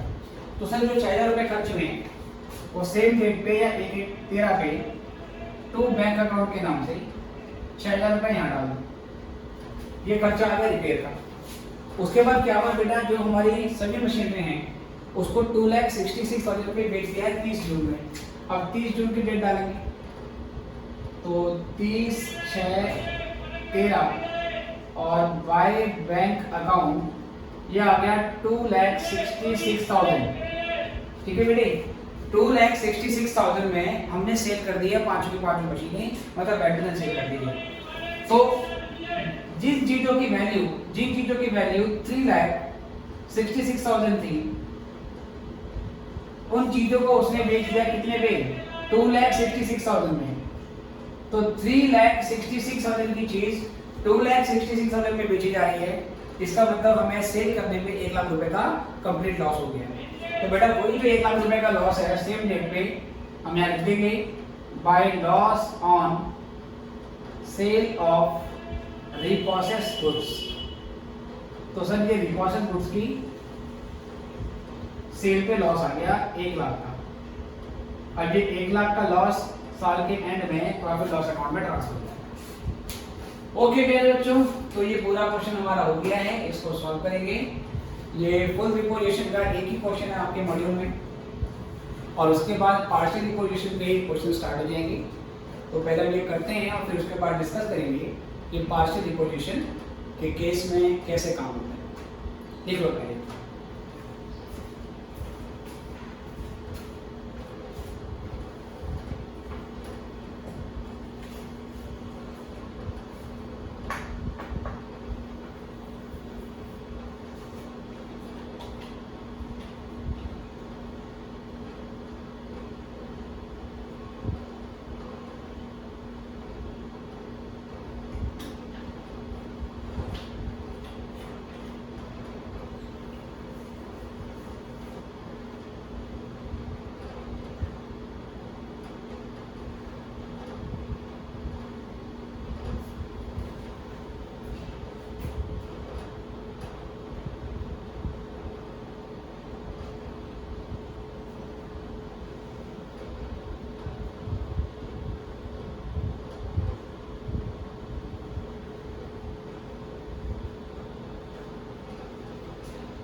चलिए बच्चों, आई गेस ये आपने नोट कर लिया होगा, अदरवाइज आप किसी भी टाइम इसको पॉज करके आराम से नोट कर सकते हैं।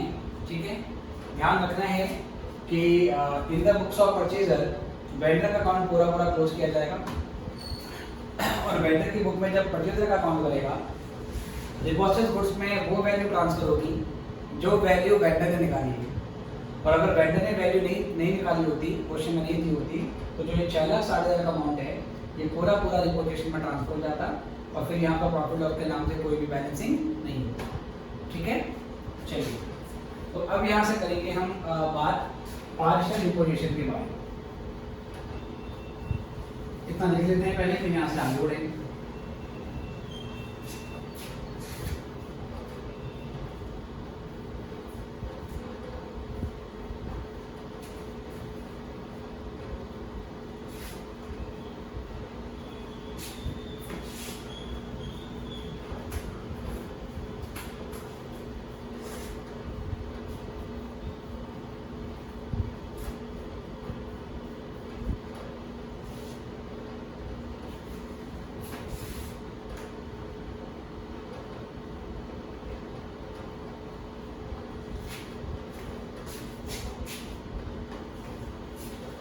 ठीक है बच्चों, तो चलिए अब हम यहाँ से सॉल्व करेंगे, या उससे पहले हम लिखते हैं कंसेप्ट रिगार्डिंग पार्शियल रिपोजिशन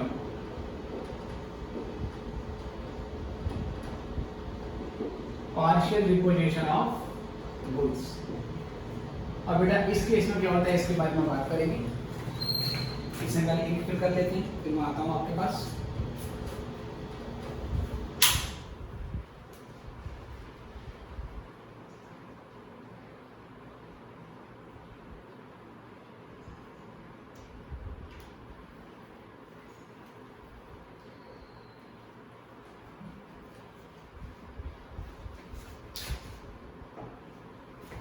देखो जी, तो पार्शियल वाले में जैसे बताया था कि इसमें वेंडर पूरी की पूरी प्रॉपर्टी वापस लेके नहीं आता है। इन this case full and final settlement does not take place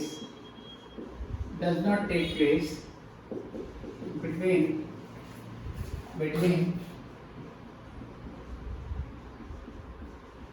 hire purchaser and hire vendor। ठीक है sir, vendor takes back some of the goods and values them according to his valuation method। और sir उसका एक valuation method होगा, उस valuation method के हिसाब से वेंडर असेट की वैल्यू निकालेगा। सर वैल्यूएशन मेथड का मतलब, जैसे पिछले क्वेश्चन में क्या बोल दिया था कि 40% के डेप्रिसिएशन पे वो गुड्स को रीप्रोसेस कर रहे हैं, तो ऐसे क्वेश्चन में वैल्यूएशन मेथड आपको बताया होगा। ठीक है सर, ओके सर। अब इस केस में जनरल एंट्री क्या क्या इसमें हम करेंगे, तो इन बुक्स ऑफ, बेटा एंट्री तो वही रही, जनरल एंट्री तो वही रही इन बुक्स ऑफ हायर परचेजर, बस यहाँ पे फुल एंड फाइनल सेटलमेंट नहीं होगी।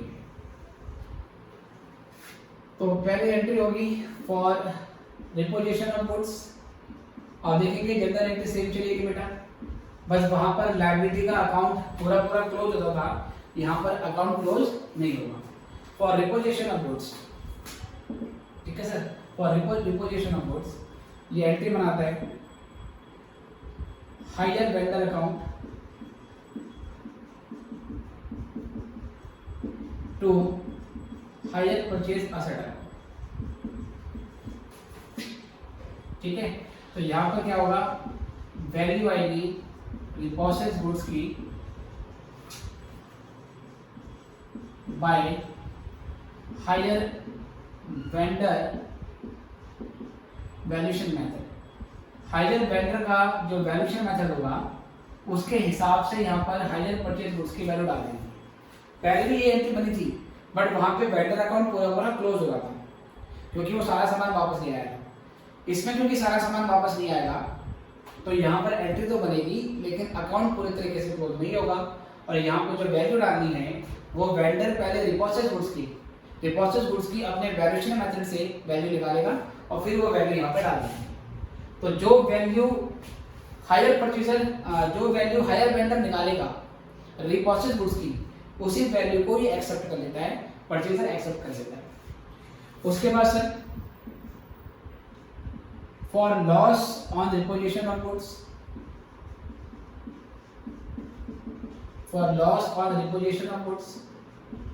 ठीक है सर। और ये लॉस सर कैसे निकालेंगे, इसके लिए कुछ स्टेप्स होंगे। तो मैं यहाँ पे स्टार बना दे रहा हूँ, बताऊंगा लॉस की कैलकुलेशन इसमें कैसे होगी। For loss on repossession of goods, अगर लॉस होगा तो उस सिचुएशन में एंट्री हमारी बन जाती है loss on repossession of goods account debit to hire purchase asset. ठीक है बेटे, ये तो हो गया एंट्री किसकी बुक में, in the books of hire purchase. आगे देखेंगे in books of hire vendor. Hire vendor की बुक में क्या होगा, पहले entry sir for repossession of goods, repossession of goods करेंगे तो ये एंट्री बनाएगा गुड्स रीप्रोसेस का मतलब होता है दोबारा ले आना, goods repossess account debit to hire purchaser account. ठीक है बेटे, अगेन बेटा जो वैल्यू मैंने यहाँ पर लिखी है वही वैल्यू यहाँ पर आएगी, उसी वैल्यू से यहाँ पर एंट्री बनानी, ध्यान रखना। मतलब वैल्यूएशन मेथड जो वेंडर का होगा उसी हिसाब से यहाँ पर वैल्यू आएगी, उसी हिसाब से यहाँ पर वैल्यू आएगी, सेम वैल्यू है। उसके बाद फिर क्या करेंगे, उसके बाद क्या करेंगे बेटा, second expenses on repossessed goods, repossessed goods पे एक्सपेंस निकालेंगे। ठीक है सर, इसके लिए सेम एंट्री होगी गुड्स रिप्रोसेस अकाउंट डेबिट, जो भी खर्चा होगा उसे हम कैपिटलाइज करेंगे, goods repossessed account debit to cash या to bank account by whatever name you write. उसके बाद बेटा सेल ऑफ रिप्रोसेस्ड गुड्स, तो आप देख रहे हैं एंट्री सेम है, सेल ऑफ रिप्रोसेस्ड गुड्स। तो रिप्रोसेस्ड गुड्स है बेटा उसको सेल किया जाएगा, और ये करने के बाद यहाँ से हमारी एंट्री बनेगी बैंक अकाउंट डेबिट, ये सेल प्राइस पे आएगा, टू गुड्स रिप्रोसेस्ड अकाउंट, ये सर बुक वैल्यू पे आएगी, शॉर्ट में बी भी लिख रहा हूँ उसको। अगर प्रॉफिट होगा तो क्रेडिट में एंट्री आएगी, लॉस होगा तो डेबिट में एंट्री आएगी। अगर सेल प्राइस ज़्यादा है, बुक वैल्यू कम है, तो यहाँ प्रॉफिट आ जाएगा, तो to profit on sale of repossessed goods, तो ये रिप्रोसेस्ड गुड्स पे आपका सर प्रॉफिट आएगा। ठीक है सर, चलिए सर, इसके बाद बेटा ये चीज़ समझनी है आपको, मेन आपको ये समझना है इस लॉस की कैलकुलेशन कैसे होगी। ठीक है सर, एक मिनट, हमको ये सीखना है प्यारे बच्चों कि ये लॉस की कैलकुलेशन कैसे होगी, और मैं इसके लिए आपको स्टेप लिखाऊंगा। ये जो लॉस की मैं कैलकुलेशन करने के स्टेप लिखाऊंगा ये भी बहुत इंपॉर्टेंट है पार्शियल इंपोजिशन के केस में, और सेम इंटर फाइनेंशियल अकाउंटिंग के पेपर में एक बार सिर्फ लॉस की कैलकुलेशन करना, इतना पोर्शन 5 नंबर में आ गया था, 5 या 7 मार्क्स में 7 मार्क्स का क्वेश्चन आ गया था केवल ये लॉस निकालने के लिए। तो लॉस की कैलकुलेशन ही अपने आप में एक बहुत बड़ा कंसेप्ट है। इतना लिख लीजिए पहले और फिर मैं आपको उसके स्टेप लिखूंगा।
चलिए बच्चों, तो मैं इस लॉस के स्टेप्स आपको दिखाता हूँ।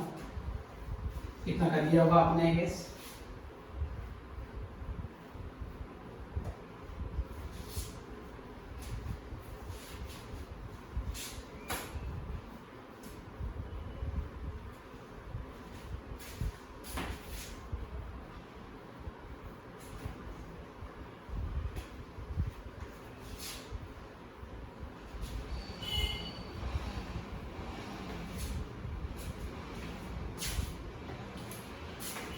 ठीक है सर, चलिए देखिए। तो सबसे पहले मैं यहाँ पे लिखता हूँ हेडिंग, कैलकुलेशन ऑफ प्रॉफिट और loss on repossession of goods. Calculation of profit और loss on repossession of goods. बेटे क्या क्या स्टेप्स होते हैं? पहला स्टेप है calculate book value of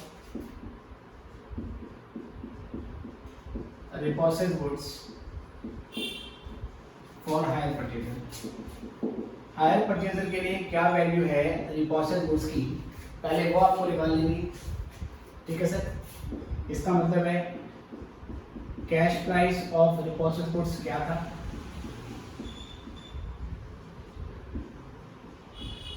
minus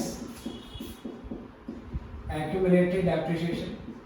बेटे एक्यूमुलेटेड का मतलब हो गया टोटल, एक्यूमुलेटेड डेप्रिसिएशन, ठीक है, on repossessed goods at depreciation rate of purchaser। Total depreciation कितना लगा repossessed goods पे, हायर परचेजर के डेप्रिसिएशन के रेट के हिसाब से आपको पहले वो वैल्यू निकालनी है। उसके बाद फिर calculate value of repossessed goods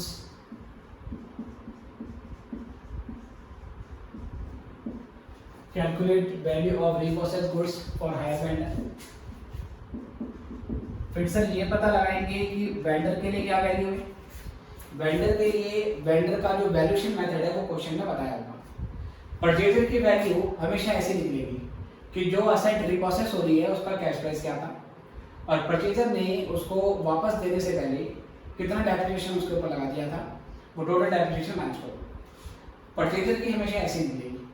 vendor की वैल्यू कैसे निकलेगी, उसके लिए वेंडर का वैल्यूएशन मेथड क्वेश्चन में बताया होगा। या तो उसमें भी आपको डेप्रिसिएशन का रेट दे देगा, और वेंडर का जो डेप्रिसिएशन का रेट होगा वो डिफरेंट होगा परचेजर के डेप्रिसिएशन रेट से, या वो कोई और तरीका भी बोल सकता है। वो और तरीका क्या होगा वो जब मैं क्वेश्चन कराऊंगा मॉड्यूल के तो आपसे मैं डिस्कस करूंगा। ठीक है बेटे, यहाँ पर मैं लिख रहा हूँ according to valuation method,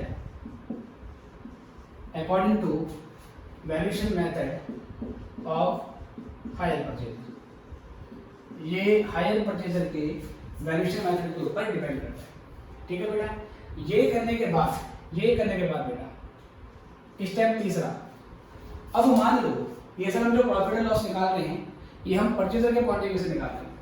calculation of profit loss on repossession goods लिख रहा हूं from point of view of hire purchaser. ये हम हायर परचेजर के पॉइंट ऑफ व्यू से निकाल रहे हैं। ठीक है sir, from point of view hire purchaser निकाल रहे हैं। अब मान लो जो रिपोजिशन गुड्स हैं परचेजर कहता है उसकी वैल्यू 5 लाख है, वेंडर कहता है नहीं जो आपका सामान मैं वापस लेके जा रहा हूं उसकी वैल्यू केवल 3 लाख रुपए की है। परचेजर की बुक में 5 लाख की वैल्यू है, वेंडर उसका दाम केवल 3 लाख लगा रहा है, और वेंडर केवल 3 लाख की लायबिलिटी को सेट ऑफ करने के लिए ही तैयार है। तो इसका मतलब क्या हुआ कि हायर परचेजर ने 5 लाख की प्रॉपर्टी दे दी 3 लाख की लायबिलिटी को सेट ऑफ करने के लिए, फिर तो लॉस हो जाएगा, राइट। उल्टा भी हो सकता है, जो परचेजर है उसके according book value reprocess goods की 5 लाख रुपए की है। वेंडर कहते हैं मेरे हिसाब से इनकी वैल्यू 6 लाख रुपए की है, क्योंकि आपने इस असेट का मेंटेनेंस अच्छा किया है तो मार्केट वैल्यू अच्छी है, तो उसका क्रेडिट मैं आपको इसमें दे देता हूँ, कोई दिक्कत वाली बात नहीं।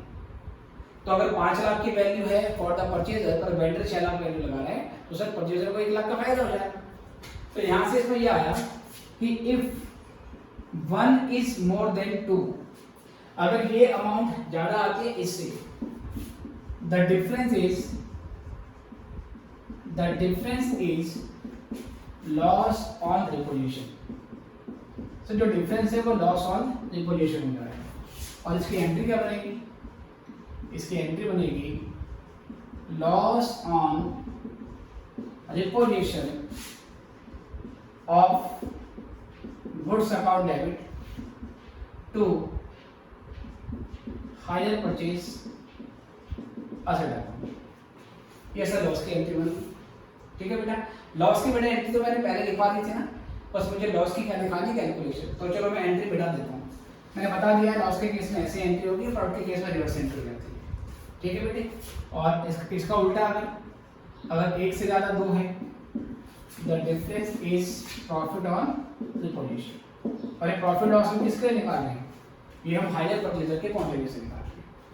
ठीक है, इसको भी नोट कर लीजिए और फिर मैं मॉड्यूल का अगला क्वेश्चन लगाता हूँ। कल बोलिएगा।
चलिए बेटा, आई गेस ये आपने कर लिया है।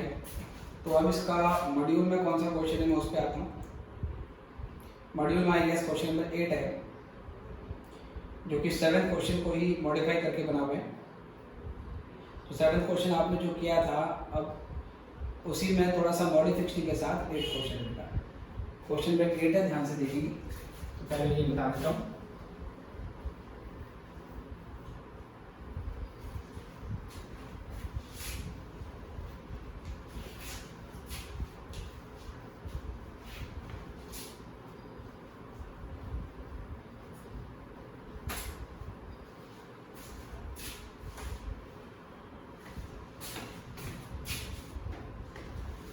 देखिए बेटा, तो बात करेंगे इसमें क्वेश्चन नंबर 8 के साथ। 8 क्वेश्चन है, पेज नंबर कौन सा है बेटा? मैं let me find out. Page number है 437। ठीक है, इलस्ट्रेशन 8,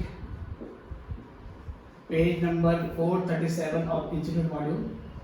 और मेरी बुक में भी सेम क्वेश्चन आपको मैं दे दूंगा सेम नंबर के साथ। ठीक है बेटे, पेन ड्राइव और जी ड्राइव वाले बच्चों की बात कर रहा हूँ।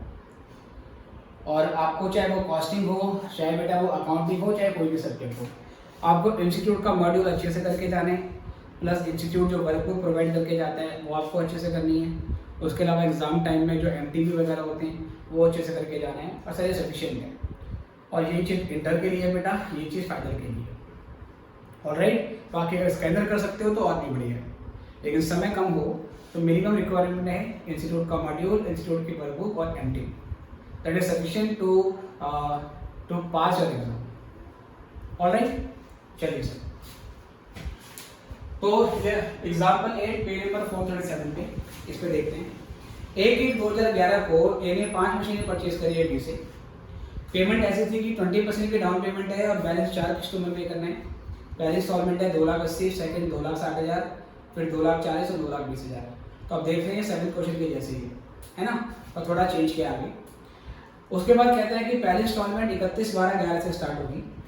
वेंडर ने 10% पर एनम का इंटरेस्ट चार्ज करना है और वेंडर 20% पर एनम से डेप्रिसिएशन लगाता है।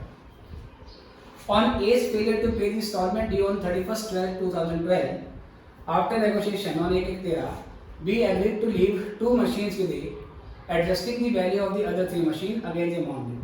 अब देखो सर, सेम क्वेश्चन था बट पिछले क्वेश्चन में पांचों की पांचों मशीनें वापस ले गया था, और इस क्वेश्चन में क्या बोल दिया कि वो 2 मशीनें तो बायर के पास छोड़ दे रहे हैं और 3 मशीनें लेके चले जा रहे हैं।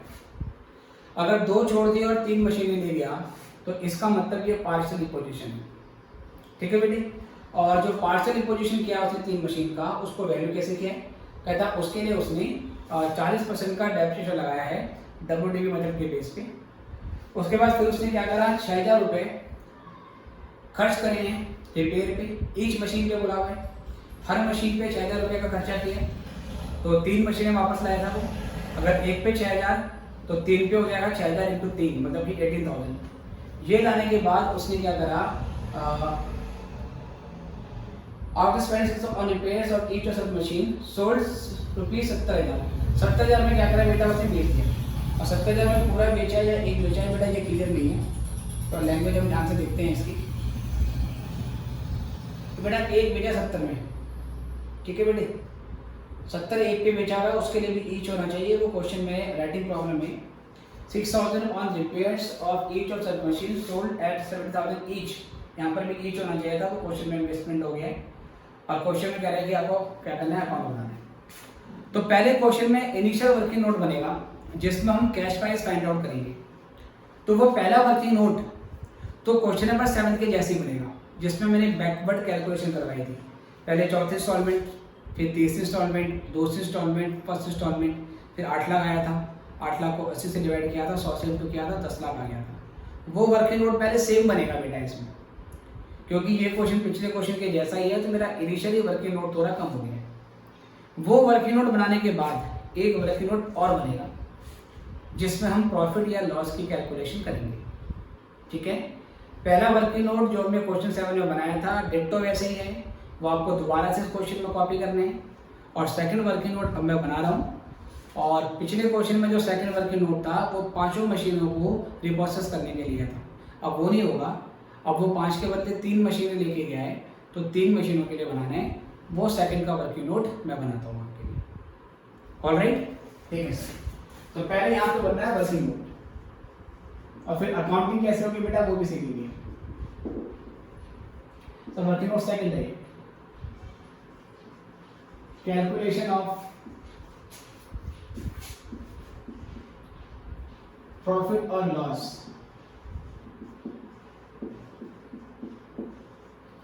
On reposition.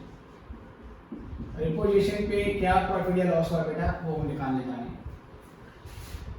तो सबसे पहले से आपको ये समझना है कि टोटल जो मशीन थी वो 5 थी। 5 में से बेटा 2 जो हैं वो छोड़ दिए, left with purchaser, left with hire purchaser, 2 तो इन्हें छोड़ दी, और जो 3 है सर वो वापस ले गए, 3 टेकन बैक।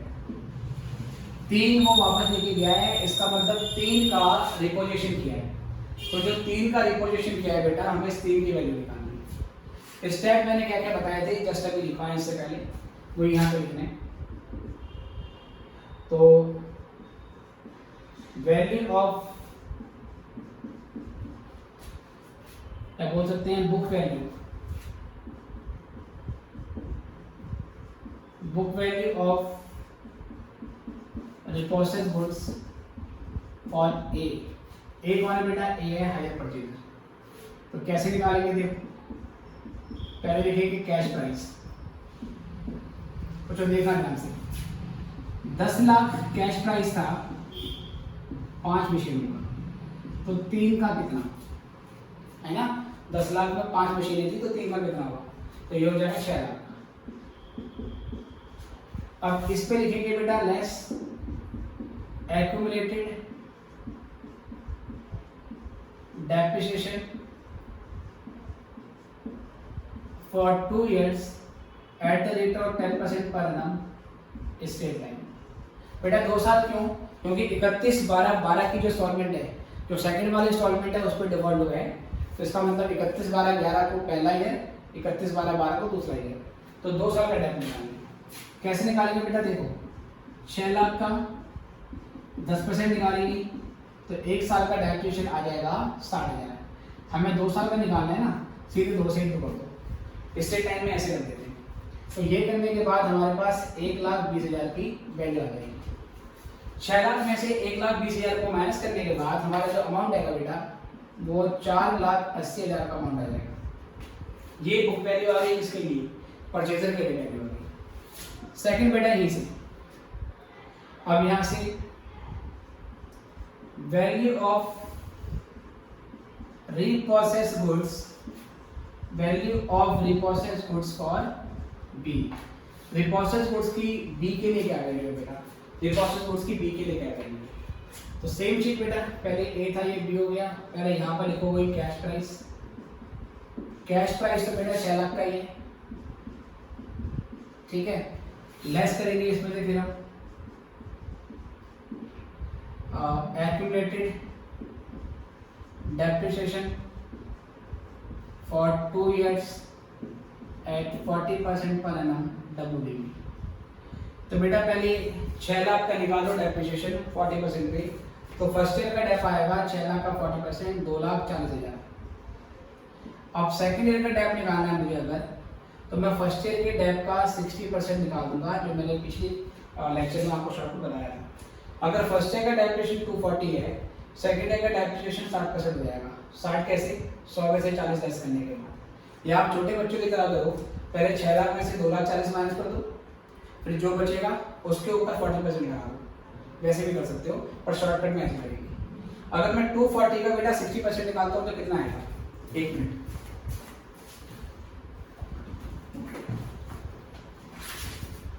जी बच्चे, अगर हम 2,40,000 का 60% निकालते हैं तो ये आता है 1,44,000, 1,44,000। ठीक है सर। और 2,40,000 प्लस 1,44,000, ये करने के बाद 3,84,000 का अमाउंट यहाँ से आ जाता है।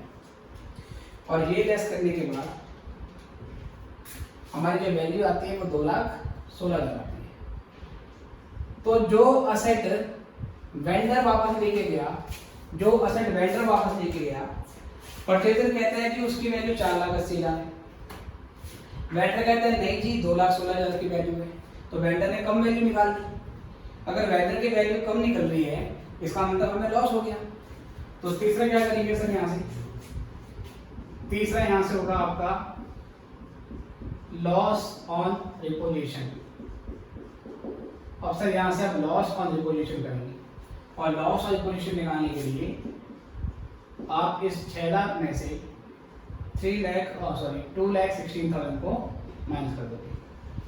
तो 6 लाख में से 2 लाख, तो बेटा 6 लाख नहीं बेटा, सॉरी माय मिस्टेक, 480 में से 2,16,000 को, let me make correction,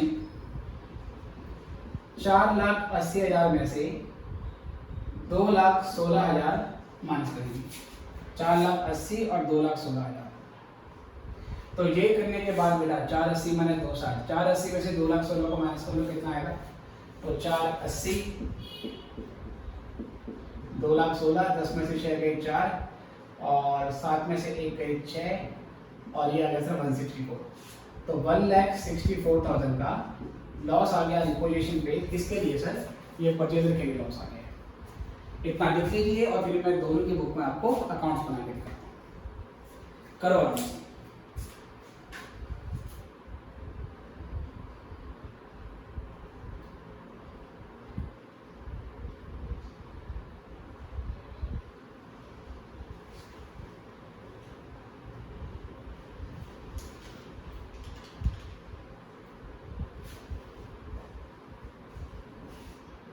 loss बेटा एक बार चेक कर लेते हैं। 480 और 6 लाख में से माइनस करेंगे 384, 2,16,000, और 2,16,000 माइनस 480, 4,80,000 माइनस 2,16,000, तो 4,80,000 माइनस 2,16,000, 264 का लॉस आ गया क्या हमारा? 264 होगा। ठीक है बेटा, 2 लेके गया, 3 लेके गया, क्वेश्चन देख लो एक बार। इसमें शायद 144 दिखा रखा loss, I don't know how. कितने लेके गया वो? 2 छोड़ गया और 3 ले गया बेटा। ठीक है, तो 6 लाख पे डेब्ट लगाएंगे 10%, 2 साल का। ओ बेटा इसका जो डेब्ट का रेट है 20% है, सॉरी माय मिस्टेक। ये डेब्ट मेरा 20% है, तो ये अगर 20% है तो यहाँ से मेरा जो डेप्रिसिएशन की वैल्यू आएगी वो 2,40,000 आएगी। ठीक है बेटा, ठीक कर लेते हैं इसको प्लीज। और 6 लाख में से 2,40,000 लेस करने के बाद ये वैल्यू बेटा 360 आएगी। ठीक है बेटे, माय मिस्टेक। यहाँ मैंने डेब्ट का रेट गलत दे दिया है। डेब्ट का रेट फॉर कौन है सर? परचेजर के लिए 20% है बेटा, तो मैंने करेक्शन कर दिया। 360 की वैल्यू आ गई आपकी, और 3,60,000 में से फिर आप क्या करोगे? 3,60,000 में से 2,16,000 को माइनस कर दोगे, तो ये लेस करने के बाद आपका 1,44,000 का 1,44,000 का बेटा यहाँ से आपका लॉस आएगा। ठीक है बेटा, तो इसको ठीक कर लेगा, नोट करेंगे। अब मैं आपको इसके फिर अकाउंट बना के दिखाता हूँ, आराम से करेंगे।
चलिए बच्चों, आइडिया से आपने लिख लिया है, तो we are moving toward preparation of accounts in the books of A and B.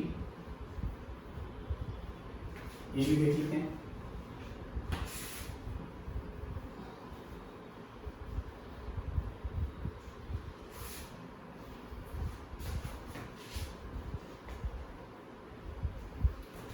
ठीक है जी, चलो ये देखिए। तो आप यहाँ से बात करेंगे, तो पहले इन books of A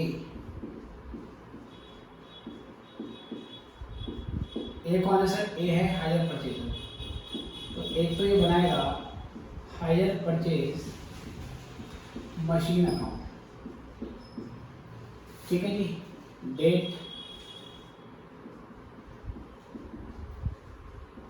particulars, amount, date, particulars, amount. ये 2 साल के लिए बनाना है हमें, तो इतना स्पेस 2 साल के लिए काफ़ी है बच्चों। इसके जस्ट नीचे बनेगा वेंडर का अकाउंट, वेंडर का नाम है बी, तो B's account, date, particulars, amount, date, particulars. ठीक है बच्चों, तो आप देखिए सबसे पहले बेटा डेट में आएंगे क्वेश्चन की, तो क्या डेट थी इसमें उसकी बात कर लेते हैं।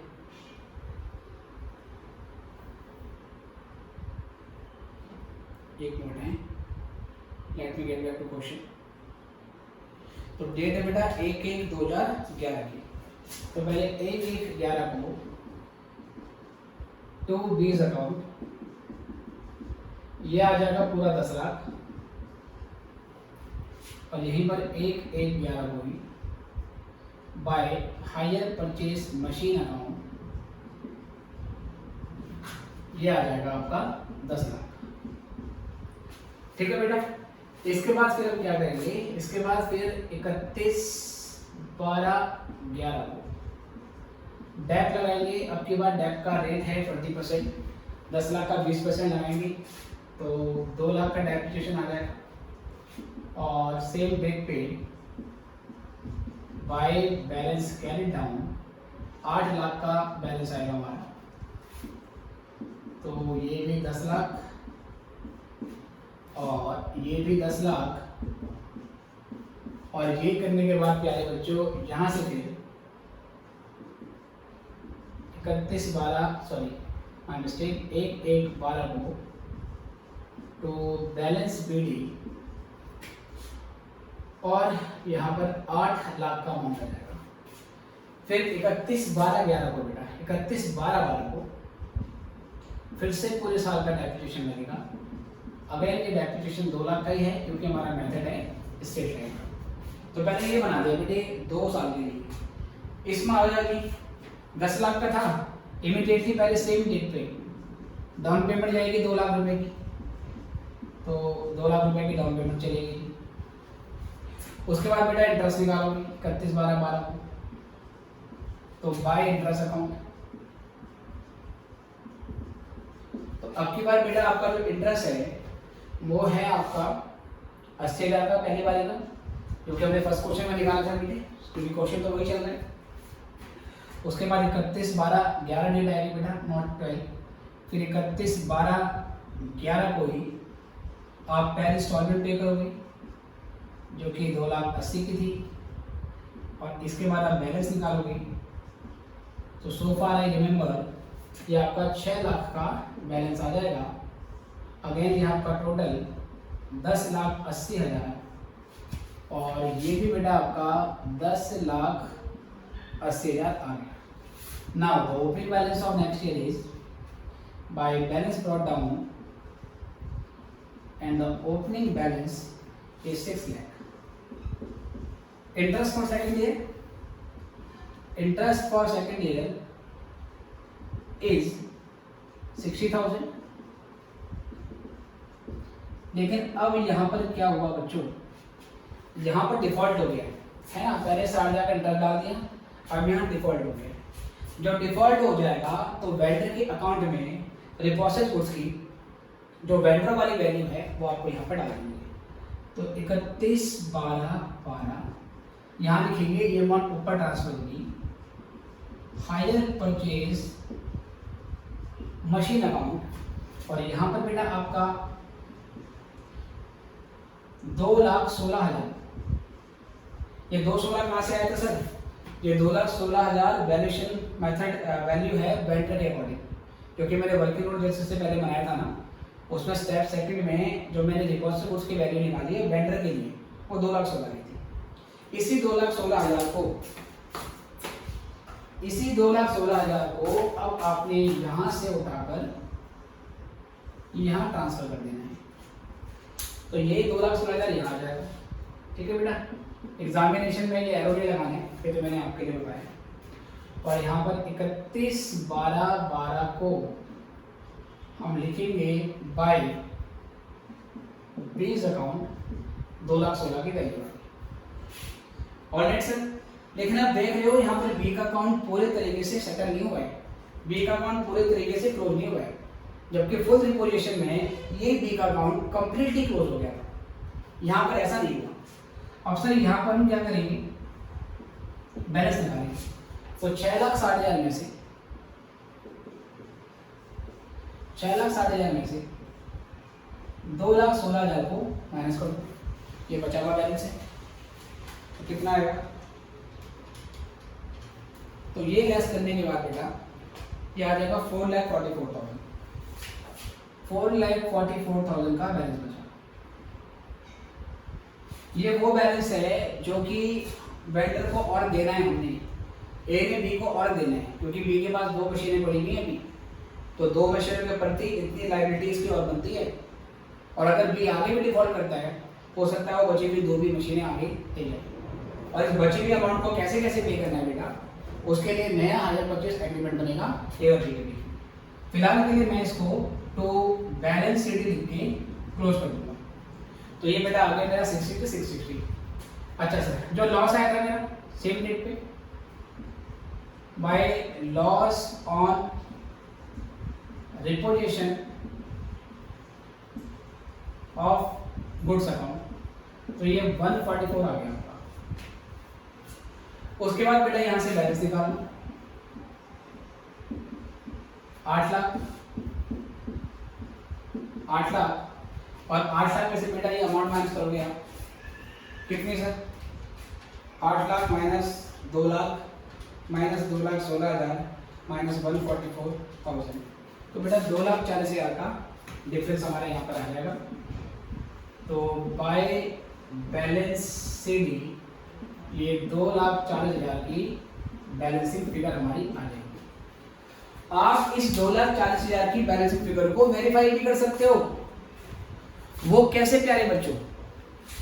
देखिए 5 मशीनें थी, 5 में से 3 मशीनें तो वो ले गया। कौन ले गया? बी ले गया। तो ए के पास कितनी मशीनें बची? 2 मशीनें बची। तो ये जो क्लोजिंग बैलेंस आएगा ये 2 मशीनों की बुक वैल्यू को रिफ्लेक्ट करेगा। ये जो क्लोजिंग बैलेंस आएगा ये 2 मशीनों की बुक वैल्यू को शो करेगा। अगर एक मशीन का कैश प्राइस 2 लाख रुपए का था, क्योंकि 10 लाख में 5 थी ना, तो एक का 2 लाख हुआ। अगर एक मशीन का कैश प्राइस 2 लाख है प्यारे बच्चों, तो 2 मशीन का कैश प्राइस कितना हो जाएगा? 4 लाख। 4 लाख की मशीन पे आप 2 साल का डेप्रिसिएशन लगाओ at the rate of 20%। First year का डेप आएगा 4 लाख का 20% 80,000। सेकंड ईयर का डेप भी आएगा 80,000, क्योंकि परचेजर तो स्टेट लाइन में डेप लगा रहे हैं। 80,000 फर्स्ट ईयर का डेप्रिसिएशन, 80,000 सेकंड ईयर का डेप्रिसिएशन, टोटल डेप्रिसिएशन 1,60,000 हो गया। तो अगर आप 4 लाख में से 1,60,000 को माइनस करोगे कितना बचेगा? 2,40,000। तो ये 2,40,000 तो बच रहे हैं। तो ये 2,40,000 2 मशीनों की डेप्रिसिएटेड वैल्यू दिखा रहा है, मतलब बुक वैल्यू दिखा रहा है। ऐसे भी वेरीफाई कर सकते हैं। इजी हो गया सर। तो ये बन गया किसकी बुक में? ये बुक्स ऑफ ए। अब आइएगा, अब हम बनाएंगे इन बुक्स ऑफ बी। जब बी की बुक में आएंगे तो बी बनाएगा ए का अकाउंट। चलो देखते हैं। Date, particulars, amount, date, particular, amount. तो जैसे कि पहले बताया आपको कि ये जो ए का अकाउंट बनेगा ये बी के अकाउंट का बिल्कुल अपोजिट बन जाता है। ए के लिए बी है क्रेडिटर, बी है लायबिलिटी, और बी के लिए ए है, बी के लिए ए है डेटर, मतलब कि असेट। असेट है डेबिट बैलेंस, हमेशा डेबिट बैलेंस होता है असेट्स का, तो डेबिट साइड से है। तो 1/1/11 में यहाँ लिखोगे टू सेल्स अकाउंट, और यहाँ पर आपका 10 लाख का अमाउंट आ जाएगा। फिर 1/1/11 में ही बाय बैंक अकाउंट, तो यहाँ पर 2 लाख का अमाउंट आ जाएगा। 31/12/11 में पहले इंस्टॉलमेंट का इंटरेस्ट 80,000 आ जाएगा।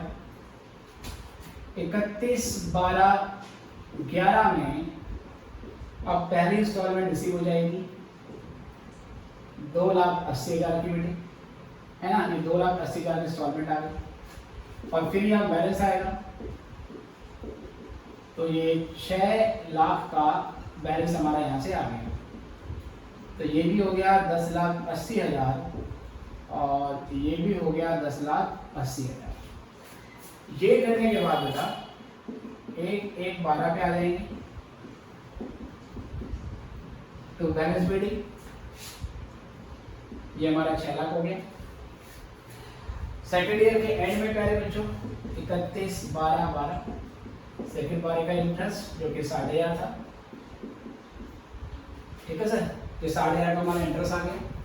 और उसके बाद 31/12/12 को रिपोजिशन हो गया। अब यहाँ पर जो वेंडर की वैल्यू होगी वो गुड्स रिपोसेस अकाउंट में जाएगी। तो वेंडर की वैल्यू थी 2,16,000। वही वेंडर की वैल्यू यहाँ भी आएगी और वही वेंडर की वैल्यू यहाँ भी आएगी। पार्शियल रिपोजिशन में दोनों जगह वेंडर की वैल्यू डाल देंगे।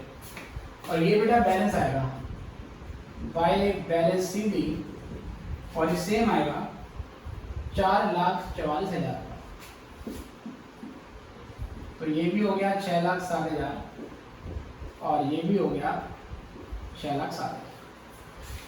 ऑलराइट जी, अब देखो जी इसके बाद फिर हम बात करेंगे, यहाँ से बनेगा गुड्स रिपोजिट अकाउंट, ये भी देख लेते हैं गुड्स रिपोजिट अकाउंट। तो यहाँ से उसके बाद डेट और particulars, amount, date, particulars, amount, ये है क्रेडिट और ये है डेबिट। 31/12/11 डाल दो या 1/1/13 डाल दो बेटा, कोई दिक्कत नहीं है। यहाँ पर तो एज अकाउंट वैल्यू आई 2,16,000, फिर उसने सेम डेट पे खर्चा कराया रिपेयर पे, एक पे कराया बेटा 6,000, एक पे 6,000 तो 3 पे हो गया 18,000। फिर उसने मशीनें बेच दी, 1,70 पे बेची है। तो चलो कब बेची बेटा, वो 30 जून को बेची है, राइट 30 जून 13। तो 30 जून 13 को 30/13 को बाय बैंक अकाउंट 70 की 1, 2,10,000। तो 2,16,000 में जोड़ देंगे 18 तो हो जाएगा 2,34,000। 2,34,000 वाली चीज को 2,10 में बेच दिया, जिसकी वैल्यू थी 2,34,000 उसको बेच दिया 2,10,000 में, कम में बेचा है ना तो लॉस हो गया। 2,34,000 में से 2,10 को माइनस कर दो, तो यहाँ से हमारा 24,000 का लॉस निकल के आ सकता है। तो 30/13 में बाय लॉस ऑन सेल और यहाँ से निकालेंगे बैलेंसिंग फिगर, तो बेटा 24,000 का बैलेंस फिगर आ गया। तो ये हमने दोनों की बुक में अकाउंटिंग कर दी, ठीक है बेटे। तो ये पार्शियल वाला केस हो गया जिसमें एक क्वेश्चन मैंने मॉड्यूल से कवर कर दिया। अब आगे आने वाली क्लासेस में हम मॉड्यूल के फर्दर क्वेश्चन को सॉल्व करेंगे। तो अभी के लिए इतना ही बेटा, फिर मिलेंगे आपसे नेक्स्ट क्लास में। Good bye.